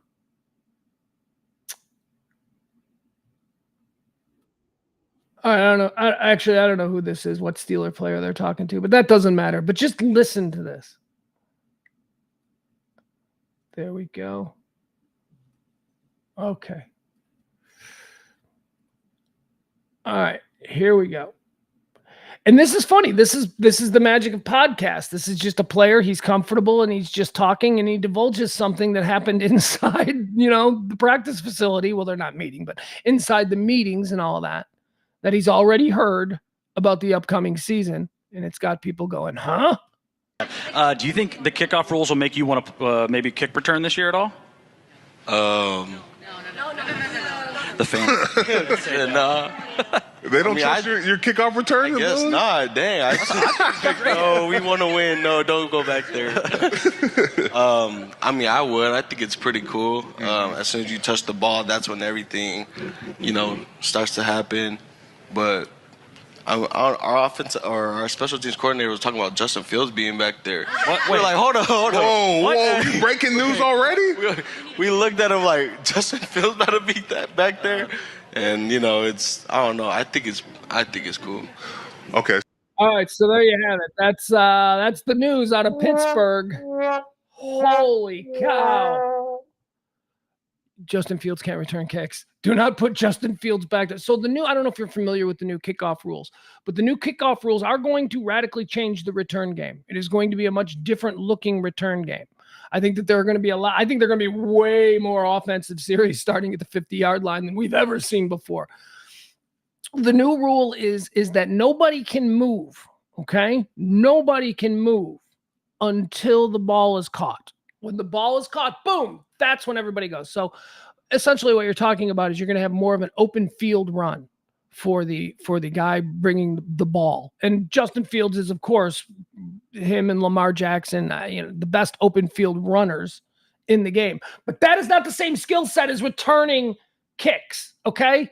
You don't want your backup quarterback taking full-on kick return kicks because kick returners are going to get smoked. They're going now. It's not going to be as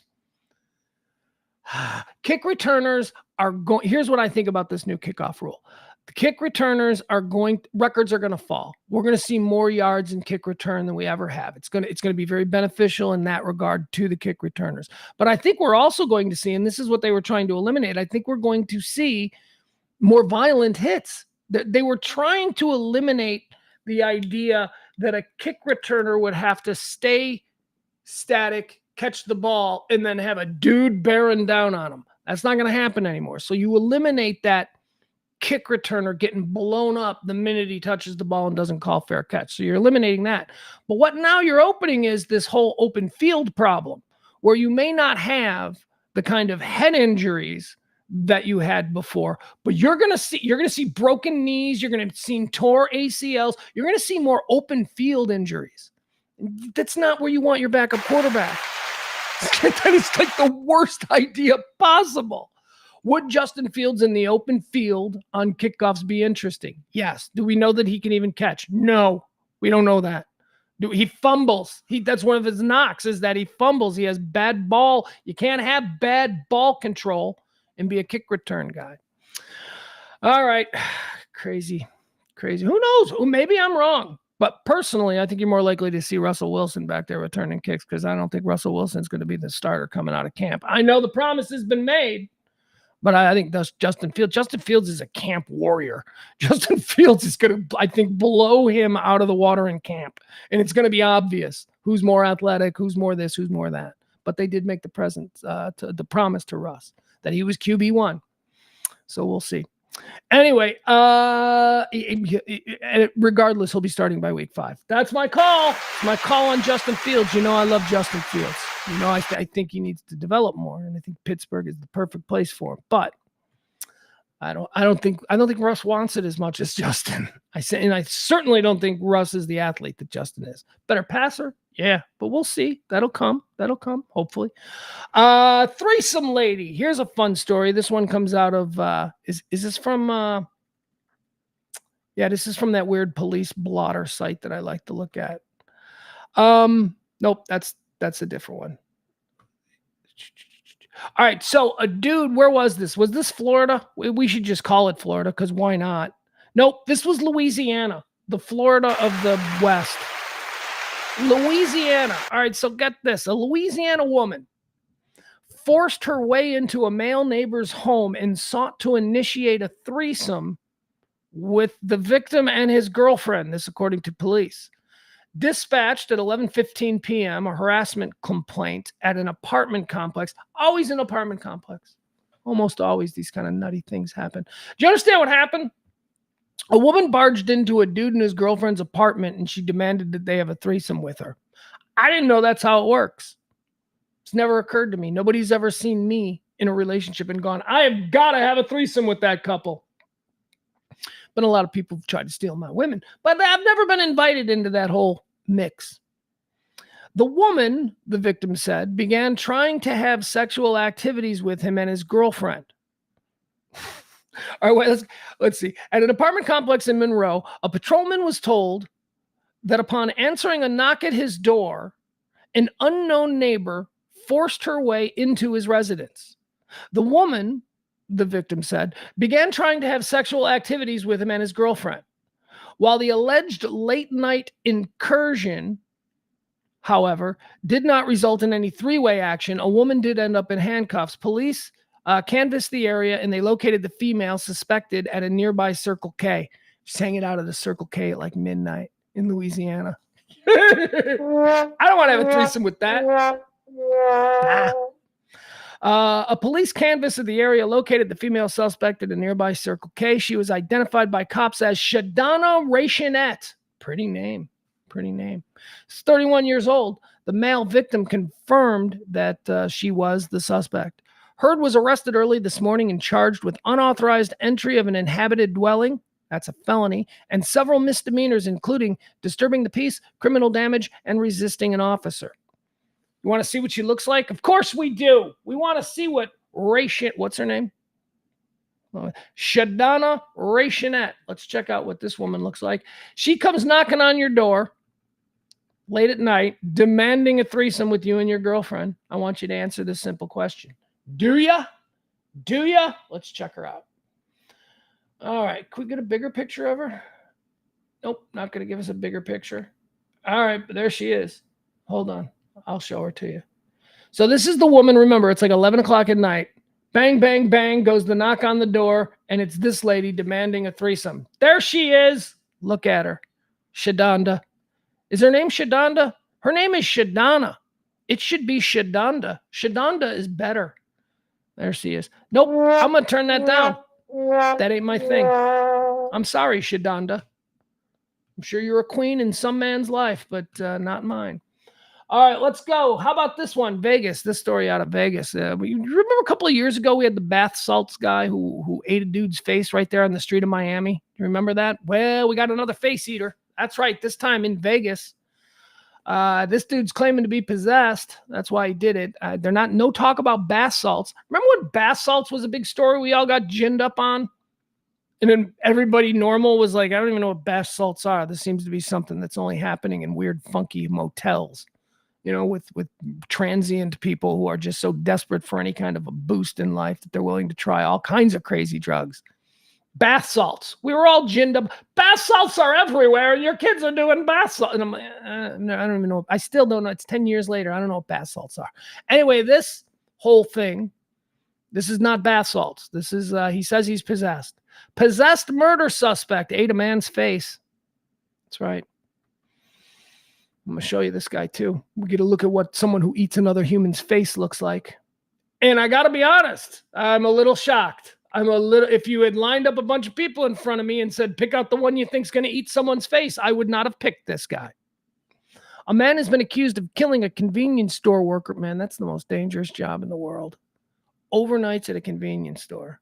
Oh, Good Lord. Nobody wants that. That is the worst. It's probably, you know what? I'm just going to say it. It's the most dangerous job in America. Overnights at a convenience store. Look it up. A man has been accused of killing a convenience store customer before eating his face in Las Vegas. Colin Check, he's 29. That's the face eater's name. Colin Check reportedly, I should show you this guy's face. Let me show you him. I can't just say you'd never suspect this guy would be a face eater and then not show you his face.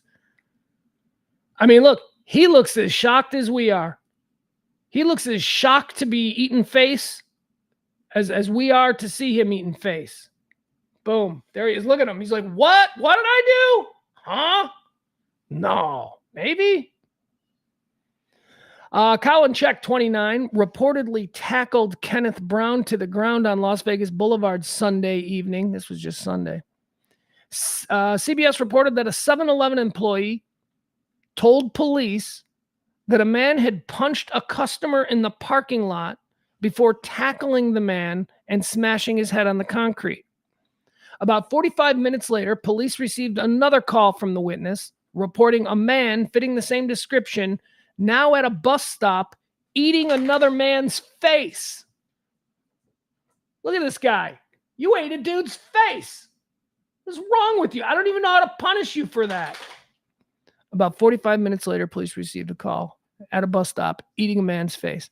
One of the males was unresponsive and bleeding from the head, the police said. The victim identified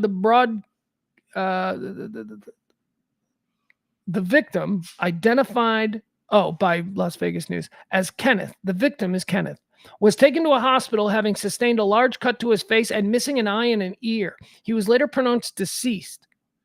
Officers found Check with biological matter in his hair and mouth. And on his clothing. He had the dude's face in his mouth still, like picking it out of his teeth. Holy shit. There's more pictures of this guy. He just doesn't, like right here, he's like, what did I do? You guys are crazy. I didn't do that. That's what he looks like there. Now here he's more like, holy shit, I think I might have ate somebody's face. See, here it's starting to sink in. Holy shit. He's like, holy shit.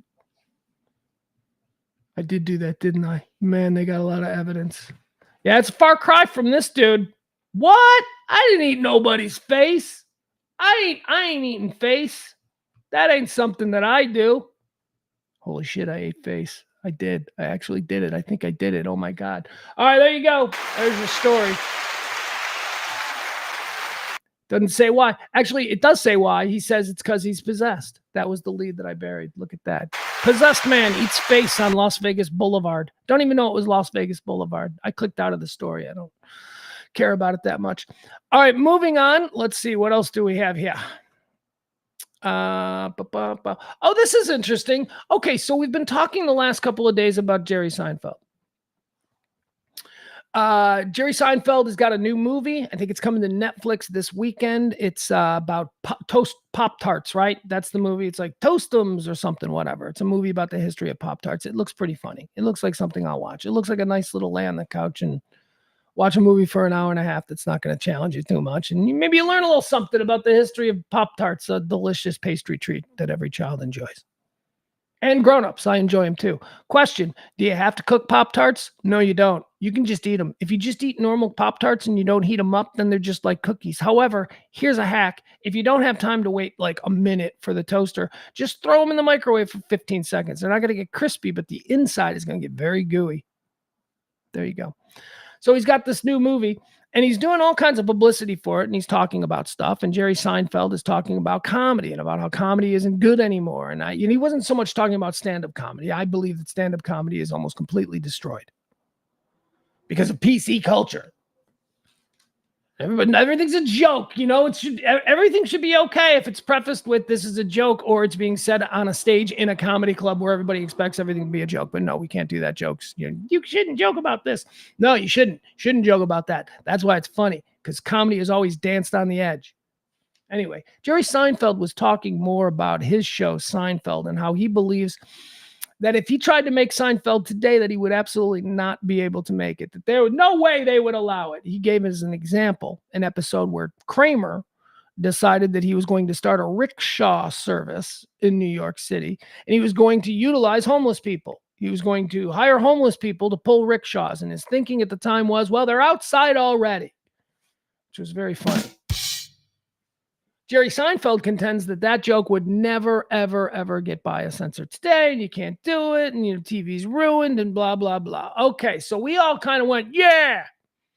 I mean, you always hear people say, you couldn't make All in the Family today. I mean, I've always kind of pushed back on that. I believe you can, and I believe that there's been far more offensive and provocative content on television recently than there ever has before. But whatever, I get it. It's programming. It's part of the trope.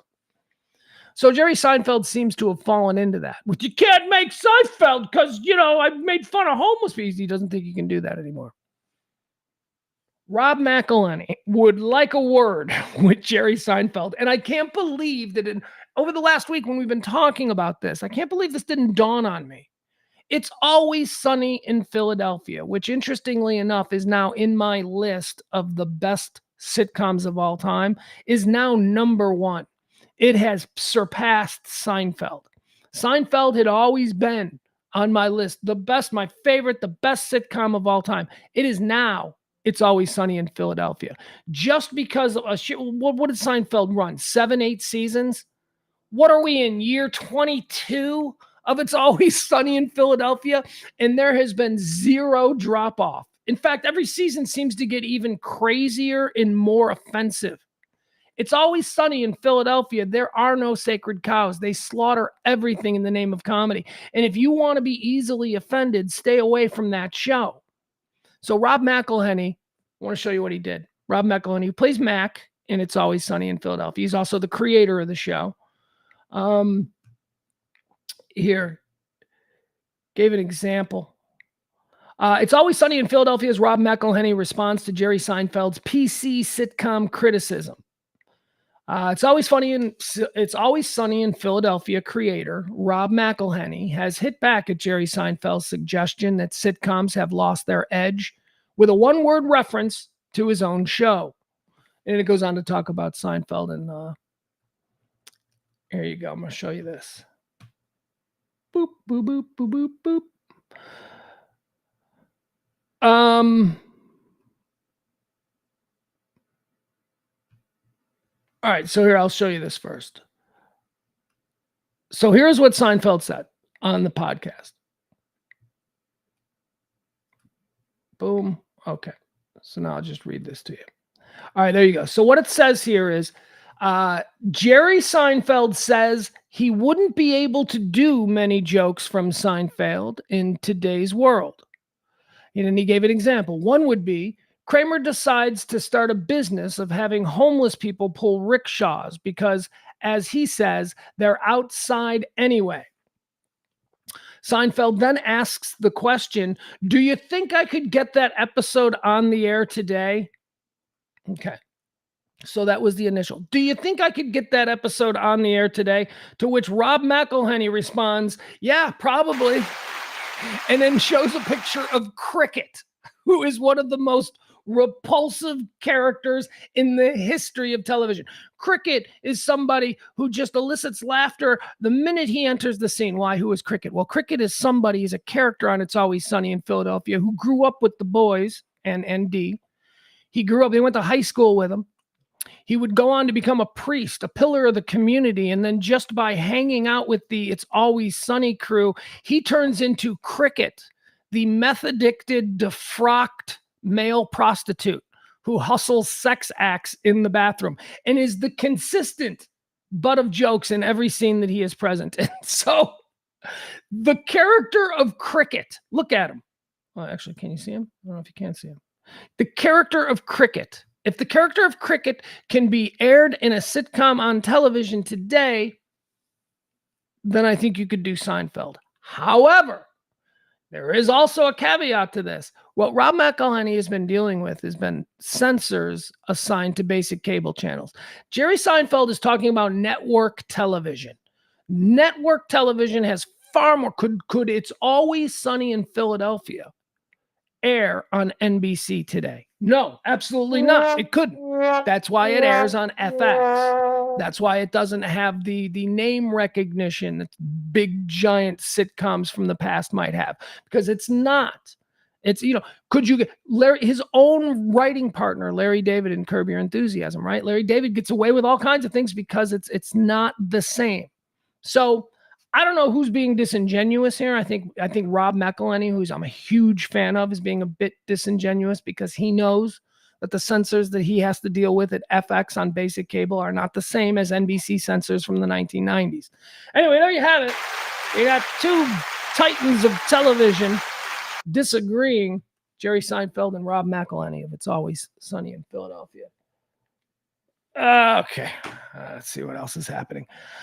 What else do we have here? Oh, Dwayne Eddy has died. Dwayne Eddy. Who's Dwayne Eddy? Dwayne Eddy is a Rock and Roll Hall of Famer. He's been in the Rock and Roll Hall of Fame since there's been a Rock and Roll Hall of Fame. He is probably best noted as being the very first guitar hero. Dwayne Eddy. Dwayne Eddy was playing guitar and doing solos, and Dwayne Eddy was I believe he's the best-selling solo instrumentalist of all time. He was a hell of a guitar player from the 1950s all through the 60s, a solo career. He's 86 years old, Dwayne Eddy. Let's learn a little bit of something about Dwayne Eddy, shall we? Dwayne Eddy, the first rock and roll god, dead at 86. The most commercially successful instrumental artist in the history of rock and roll has died. That's what I was trying to say. That's what I heard this morning. The Grammy-winning guitarist died peacefully on Tuesday, surrounded by a family in Franklin, Tennessee. He was inducted into the Rock and Roll Hall of Fame in 1994 on the strength of a career that he'd launched in 1958 with the million-selling instrumental Rebel Rouser. Ladies and gentlemen, Dwayne Eddy. Don't know anything about him. I mean, I just know the name. I just know that he was like an important guy in the history of rock and roll, and then I saw that he died today, so I was like, huh, isn't that interesting?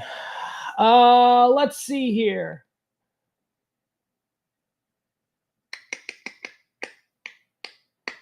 Adam is talking about, I think this is the Rob McElhenney, Jerry Seinfeld thing that we just discussed.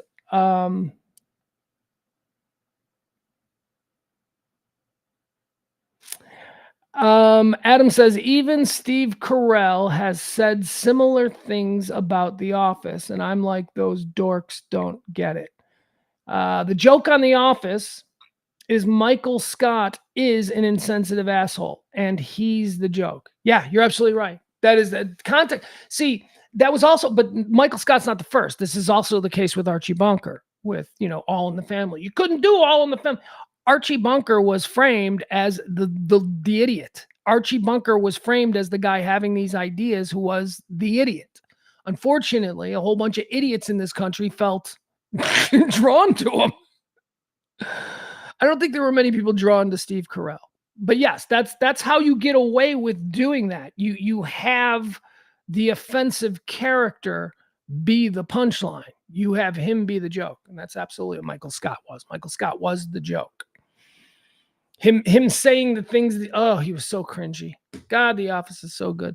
All right. One last thing here, and this has nothing to do with anything. This was just something that I saw on Twitter that was floating around before we signed on, and I thought, oh my God, what is this? I got to watch this with the audience because I only watched here. So let me pull this up for you. This is weird. It's going around on Twitter today, and I don't know if you see Shirley Temple trending at some point. This might be why. I don't know. But here's what this is. This is an interview with Shirley Temple Black, who, by the way, Shirley Temple is, right? Do I have to explain? Shirley Temple was like a massive movie star as a little girl back in like the 1940s or 50s or whatever. I don't even know how far back it goes. She's a good ship, lollipop. I don't even know anything about her. Here's what I do know more about Shirley Temple. She grew up to be kind of a badass woman. She grew up to be an ambassador. She grew up to work in politics. She grew up to be, she didn't turn into Dana Plato. She didn't OD in a camper in front of her mom's house. She would go on to have a very prestigious career outside of Hollywood doing other things. So this is from, let me see what year this is. This is from 1988. This is Shirley Temple appearing on the Larry King Show. Now, you remember Shirley Temple was a child superstar. The biggest child star the world had ever seen was Shirley Temple. Boom. All right. So this is from a Larry King live interview from back in 1988. Listen to what she's talking about. She's telling a story of being 12 years old and going to MGM Studios. And her mother was with her. She was 12 years old. And her mother went into the office of Louis B. Mayer of MGM Studios, the top guy. And she went into the office of who she thought at the time was a producer. And just listen to the story, but listen to the way she tells the story and listen to the way it's handled. This is 1988. She was a 12-year-old actress in Hollywood. I went to MGM for one picture. Thank goodness, only one. And when I got there with my mother, we were separated. She went into the office of Louis B. Mayer, and I went into the office of Arthur Freed. And he was going to talk to me about a movie he wanted to put me in. I'm 12 years old, you know. And I thought he was a producer, but instead he was an exhibitor. And I'd never seen anyone naked before, except myself. So I had no clue about what was happening. And so it struck me so funny, I laughed at him. And I laughed uproariously. I had tears, you know, and he got infuriated. And he said, out, out, out, go. Did you tell your mother? Well, I went down. I was very quiet. I went down and met her in the lobby of the administration building. She came out very quietly from Louis B. Mayer's office. And we walked hand in hand silently to the car, which was unusual.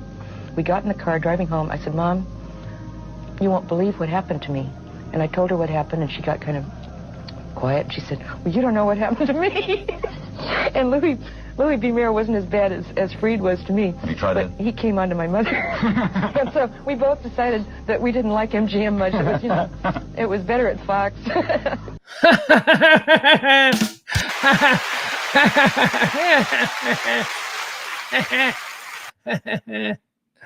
Mom got raped by Louis B. Mayer on the couch, and a grown-ass man showed me his dick. We're going back to Fox.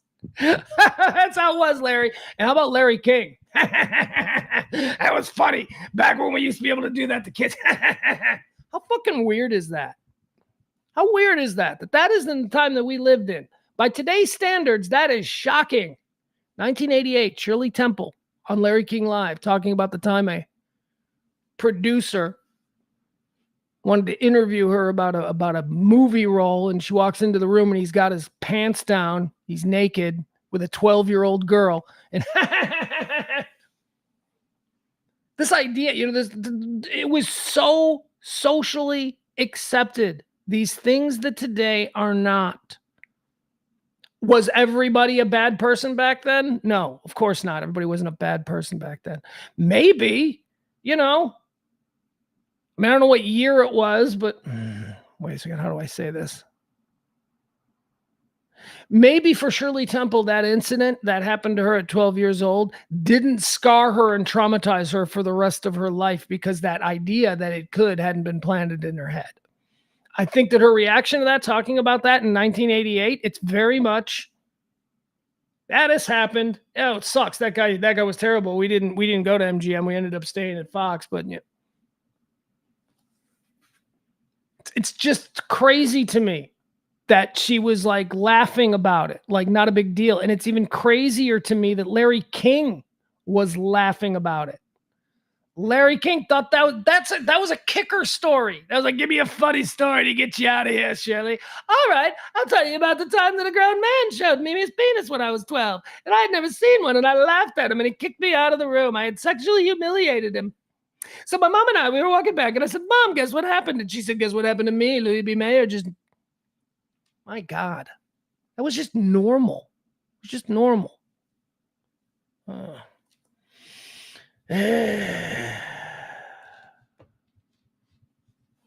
wants to show their dick to a 12-year-old? This is the other thing that I don't understand. I refuse to believe that pedophilia is as rampant as people seem to make it out. Everybody's a pedophile. He's a pedophile. He's a pedophile. Or is it just famous people become pedophiles more easily? I don't. And how does that happen? How do you just all of a sudden go from, like, you know, digging Pam Anderson in Baywatch to like digging some kid. I don't understand how that. I don't. My tastes don't change. So I don't know. It's like everybody's pedophile. What? I mean, I guess kudos to Louis B. Mayer for just trying to rape the mom. And again, I use rape because that's more of an explosive word, but it was probably, come on into the office, Mrs. Temple. I'm Louis B. Mayer, the most powerful man in Hollywood. Why don't you hike that skirt up a little and let daddy see what's happening? You know, something like that. That's just the way guys were. That's the way girls were. Fresh. You know, when they used to slap a man. I'd have that come back. Have women start slapping guys again. Fresh. All right, that's going to be it. I don't know. I'm pretty much out of stuff to talk about. Frank says pedophilia is rampant. Check out the Sound of Freedom movie. No thanks, Frank. That's propaganda. I don't watch propaganda. And pedophilia is not rampant. Rampant. Define rampant. What is rampant? It's not rampant. God, I hope it's not rampant. And why what do you mean rampant? Like, what are we talking about? Let me ask you this. Is trans rampant? Are people being, transitioning? Is that rampant? Are gay people rampant? What does rampant mean? I don't know any pedophiles. What are you talking about? You worked with that Chloe, dude. Yeah, I did. That's true. That's actually true. Frankie, maybe you're onto something, baby. I don't know. Rampant. Maybe I'm just an ostrich with my head in the sand.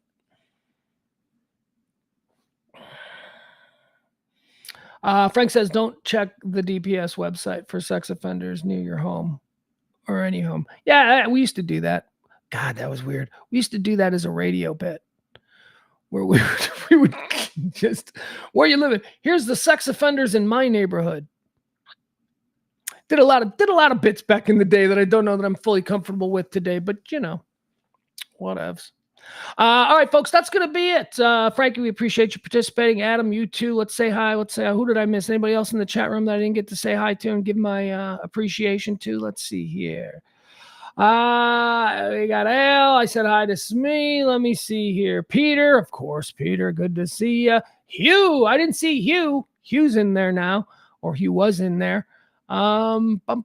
Leslie C. Leslie C was here today. A lot of people chatting. A lot of people chatting today. Is there anything I want to mention?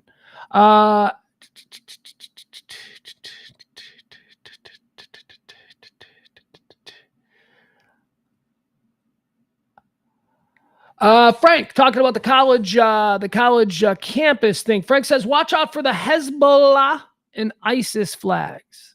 I haven't seen them. I saw the only place that I saw the Hamas flag, which again is a solid green flag with white scribbling in the middle, a language that we don't speak. I don't know what it is. That's the Hamas flag that they had hanging over 75 Central last Friday, 2 Fridays ago. Yeah, I didn't check it last Friday. 2 Fridays ago, they had it hanging over. And that was shocking to me. And then I saw a dude in the background on CNN at Columbia 2 nights ago who was wearing like a black jacket, or maybe it was a heavy shirt, but underneath it, he had a green shirt with the white writing. That is the Hamas flag. That is a flag of terrorists. That is what we're looking for. Didn't see that at all. Didn't see that at all at UCLA. And I was looking because that's, there's 2 things going on here. The Palestinian people and then the Hamas, which is a terror organization. There is a Palestinian flag. That's fine. I get it. Palestinian liberation. That's what you're fighting for. Okay. Don't conflate. Dude, come on. In America, you want people on your side. People are already confused. People see the Palestinian flag and just assume that's a terrorist flag. They don't think that it's like an actual flag of a nation. Don't confuse people. Trying to win people on you. Everybody's making mistakes. Biden is tripping over his dick. He's making mistakes. He's got layups in an election year and he's boofing them. Like the medical marijuana thing, or the marijuana thing from the other day. He could have just made it all legal, but he didn't. He boofed that issue. And now he just angered stoners for, gee, thanks for making it. It's not Schedule 1. Now it's Schedule 3. Okay. Make it legal. No, can't do that because I'm a grandpa. Oh, is this a commercial for a drug? What's the song? Increased risk of death. Serious allergic reactions can occur. Tell your doctor if you are or may become pregnant. Here we go. Done settling? Ask your rheumatologist for Rinvoq. And take back what's yours. What's the song? AbbVie could help you save. Not a good song. All right. I get all my new music from pharmaceutical commercials. Nothing is everything. Whoa, whoa. Come on, tell me that's not one of your favorite songs. I don't want to talk about the college campuses anymore. Blah, blah, blah. All right, let's see. What else do we have in the chat room that I can respond to?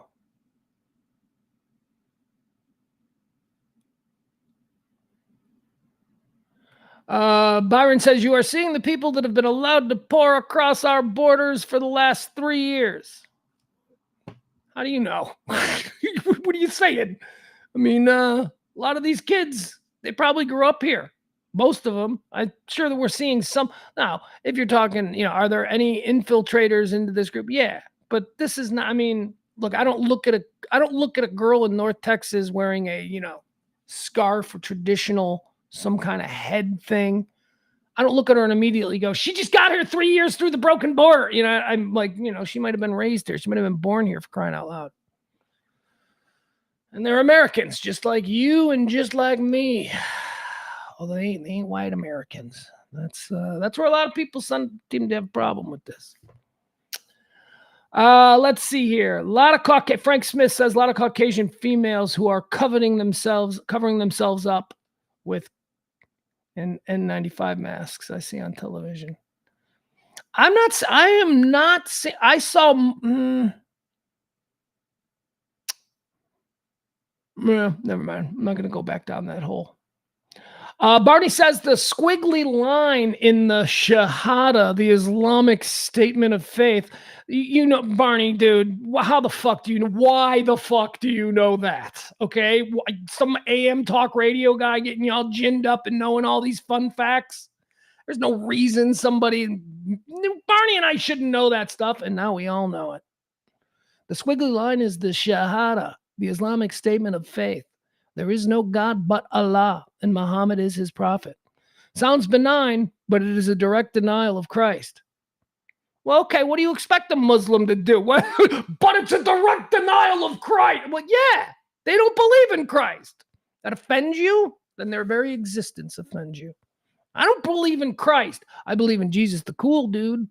I believe in Jesus, the philosopher. But if you're asking me, do I think he's the son of God, that he's some magic dude? No. I don't know. Probably no. How about probably no? Did he say and do a lot of good things that we could benefit, that humanity has benefited from following his word and his teachings? Absolutely. But again, is he magic? Now you lost me. Barney. Barney and I will have drinks one day. We'll get into it. We'll get into it like gentlemen. Let's see here. James says, I love the fact cops were pulling off their mask. Yeah, we already talked about that. That is. Yeah. Barney knows way too much about this stuff. What is that? Prager University? Where do you get it? Where do you learn this stuff, Barney? Where do you get that? Michael Regan? Listening to James Parker? Is James filling your head with all of this stuff? Shahada. The squiggly line. Let's just call it a green flag with the squiggly line, okay? We don't need to go any more deep. Peter says Jesus was the first Lebowski. I don't know what that means, but it sounds funny to say it. Sounds funny. BPM Motorsports. Are you calling Jesus the GOAT? Because that's all right. I might say that. I might agree with that.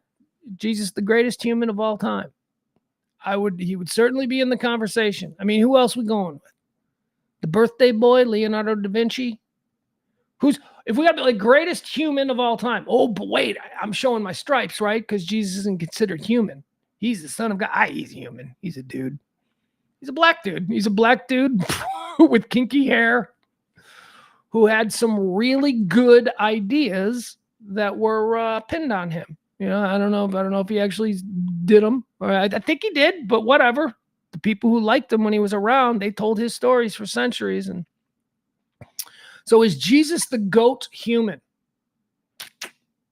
You know, I'd probably vote for him. I'd probably say, yeah. Look at me. I'm not even a Christian. And I'm putting Jesus as the goat human. Complicated guy right here. Complicated guy. Have drinks with me. We'll get into all my complications.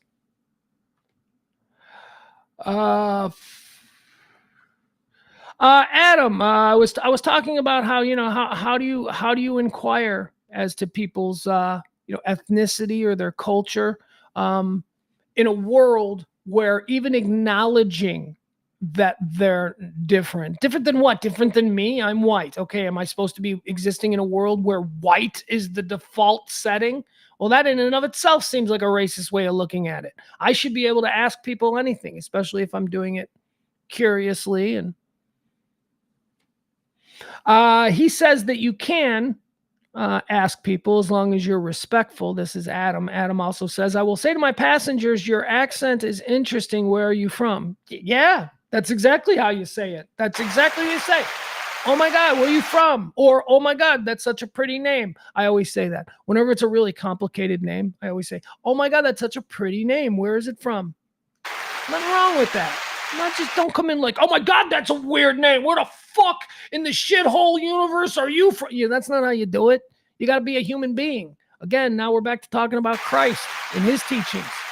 You got to be a decent human being to people. That's it. Just be cool. Just be nice. Be interested. Don't immediately see somebody who seems different and then be like, oh, that's a threat to who I am. No, they're not. They're different. They're an opportunity for you to learn something that maybe you didn't know. Now, if they turn out to be a dick, because they might be a dick too, you can go fuck you, but I don't consider everybody who looks like you to be a dick like you are. People, one-on-one. We come from all different places. We have different hair colors, different eyes, different everything. One thing is the common denominator between all humans, regardless of where they're from. You're either a dick or you're not. That's it. Don't be a dick. And there are dicks of all colors, all shapes, all everything. Let's see. Anything else that we had? Adam says, my dad hated Israel. He was also a racist and a weirdo, but I believed his reasoning that they're needlessly provocative. I don't know that Israel is needlessly provocative. Okay. I don't think that Israel has ever, look, the most provocative and controversial thing that Israel has done over the course of the past 20 years is their Iron Dome. And that's a defensive thing. So I can't call anything like that. It's not provocative. Now, I don't know. My problem with Israeli foreign policy is that they don't have an off switch, is that they are so embedded with the idea that their neighbors are trying to wipe them off the face of the earth, that they're just looking for a reason. That's kind of Israel's foreign policy in the region. Give us a reason. And I think that that's a little heavy-handed, especially in a nuanced age that we exist in today. Mike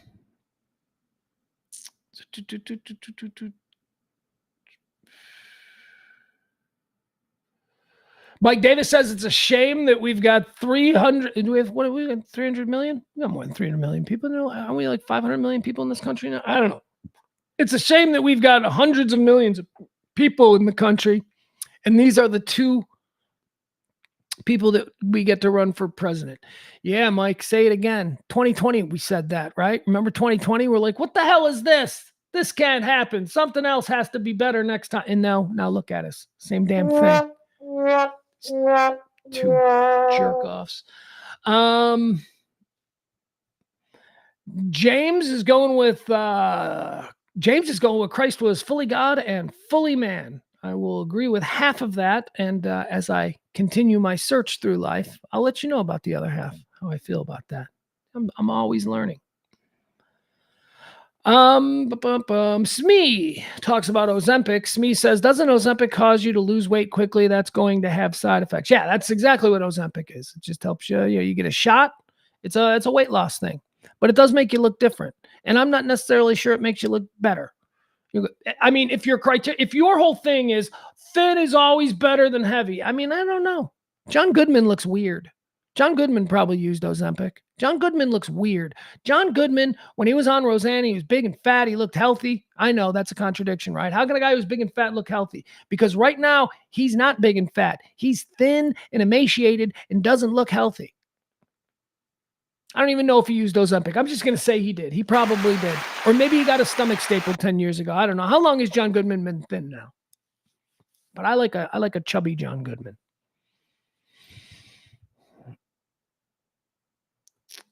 Ozempic, April says, so the Ozempic song is the Ozempic song. Whoa, Ozempic. Is that it? Yeah, that's it. Yeah, they just bought the rights to that old 70s song Magic. Oh, whoa, magic. And then they just changed it to Ozempic. I think you're right. Well, you know you're right. You are right. That is the Ozempic one. That's not as good as Nothing is Everything. Whoa. Okay, so I got a little pitchy there at the end. Sorry about that. Peter's talking about some weather issues. He says the weather was awful driving home last night. Where were you driving home from? And when did the weather get bad? Because I kept waiting for these thunderstorms to come through here, and apparently it did. And I was up at all. Remember, I told you I was up at weird times. I fell asleep at like 10:45, 11 o'clock last night, and then woke up at like 3:15. And I was up for like 3 hours until 6 a.m. And then I went back to sleep at 6, and I woke up at 10. Weird night of sleep covered. And I kept waiting for the rain. And I do think it rained at some point, like 3:30, 4 o'clock in the morning. Just a little, though. I was hoping we were going to get really good. Al Gamboa says John Goodman had a sleeve procedure. Well, that's where they put your stomach in a sleeve. I don't know how that works, but all right. Still doesn't, he still looks different. I have a friend who had a stomach surgery. He's a former college football player. He's a big giant dude, and he had the stomach bypass thing. And I remember the first time I saw him, I was like, whoa, I don't even recognize you now. But over the course of the past 20 years, it's probably 20 years ago since he had it. I mean, that's what he looks like to me now. I can barely remember what he used to look like. As a matter of fact, when I see pictures of him, the way he used to look, I go, whoa, my God. So I guess you just get used to it. I guess it's just, maybe Ozempic people look fine. Maybe they're just ugly, thin people. Maybe that's it. You're just ugly as a thin person. Deal with it. Look at that. Oh my God. God sucks on you, doesn't he? He played a joke on you, didn't he? Oh my goodness. Here you are. You think you're going to lose weight and you're going to be all hot and everything. And it turns out you're an ugly, thin person. You're actually kind of doable as a heavyset person, but as a thin person, no. You're like ugly. Let's see here.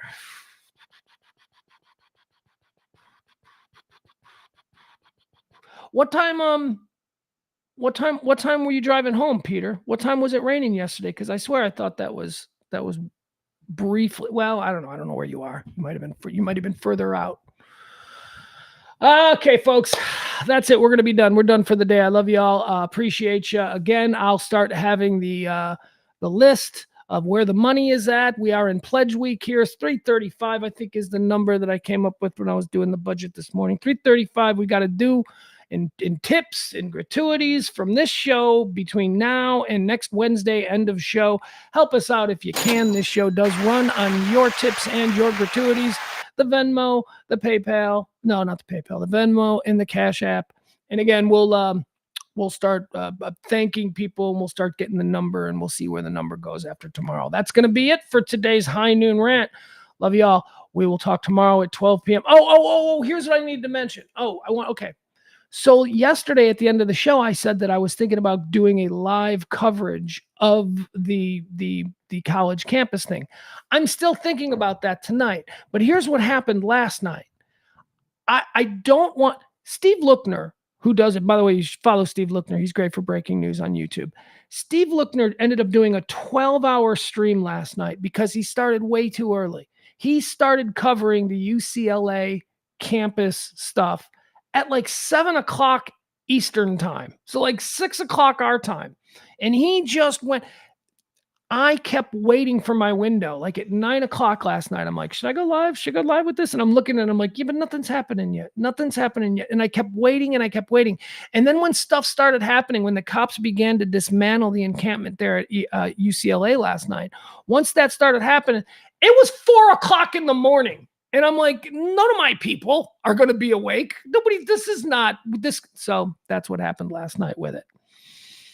So maybe tonight, maybe something goes on in prime time or something. Look, I don't want to start doing a stream after midnight. You know what I mean? Something before midnight, we'll be fine. Something big happens, we'll do it. Or if like something absolutely global happens. But I didn't think I needed to do a stream at 4 o'clock in the morning because a bunch of people, a bunch of protesters at UCLA were peacefully getting their hands zip tied. It didn't seem like it was important. All right. That's going to do it. Love you guys. We'll see you tomorrow. Appreciate you. Like, subscribe, tell a friend, bring a friend. Why not? Bring a friend. Let's try and grow this show as we try and make it to another month. It is Pledge Week here. We hope you can help out. Love you. See you tomorrow. Bye.